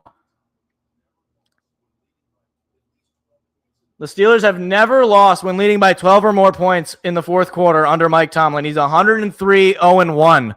I believe that one was against us. Maybe I'm wrong, but I know that we tied the Steelers the last time we played them. Oh, my goodness. Jeez, I'm so glad that we called that timeout. I would have been furious if they ran a play there. I would have been absolutely furious. You need to get all potential plays. Now 2nd and goal from the Steeler 9. Khalif Raymond going in motion to the left side. Goff going to throw. Goff looking. Going to step up. Throwing to the end zone. Incomplete. Nobody there. 11 seconds to go. I think he thought about just trying to run it. I think he did. Jeez, like nobody really there.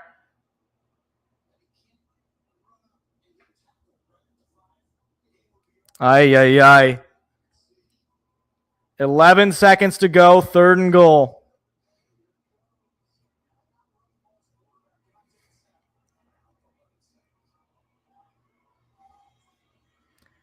Goff going to throw. Goff looking, throwing to the end zone. Oh, no, it is dropped. Dropped by Isaac Tesla. 4th and goal. Oh, my gosh. He leaped into the air and he couldn't hold on.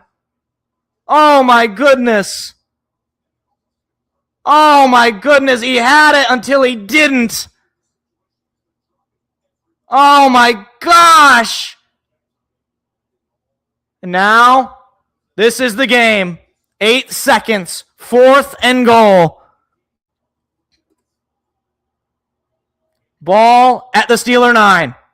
Goff gonna throw. Goff stepping up, throwing. It is caught by Seth. There's a flag. There's a flag. As soon as he caught it, it was picked up by Jared. He runs into the end zone. What is going on? What is going on? There's a flag. The clock reads 000. They're talking about it.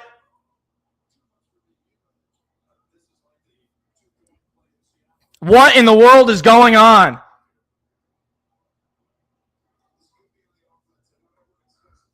Oh, no. What is the penalty?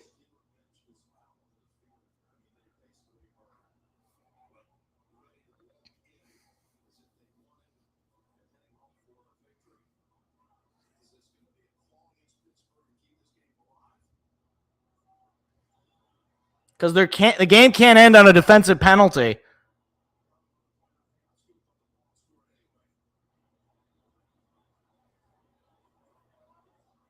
It looks like, I don't know if they're signaling pass interference. I don't know what's going on.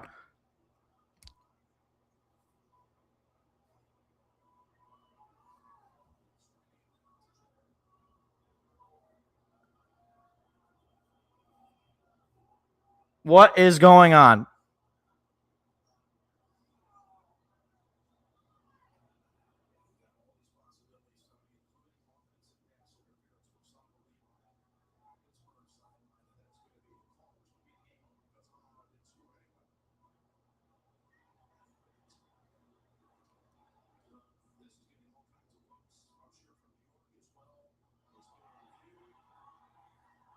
What is going on? The crowd is reacting to something. What is going on? Just tell us what the call is, for goodness sake.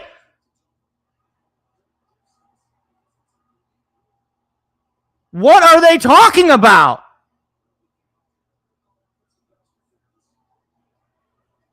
What is going on? Here we go.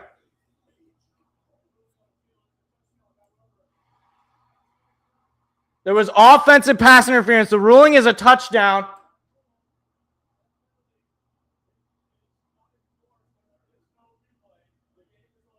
What? What? You cannot replay it so the game ends.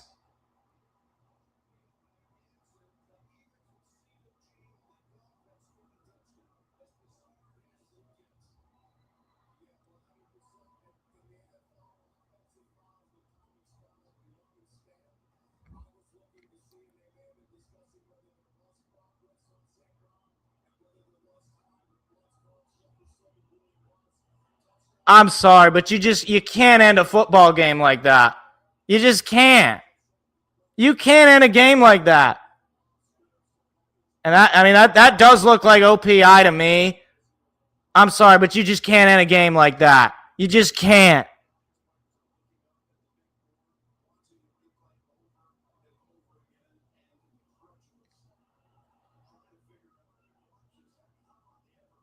I mean, give it to St. Brown, who tossed it over to Jared, who dove in to get a touchdown, but because of the penalty committed by St.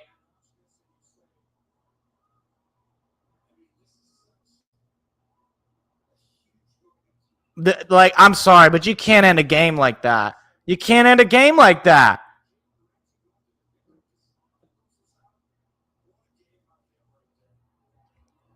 Wow. Wow. Oh, shut up, Aaron Rodgers, you punk-ass loser.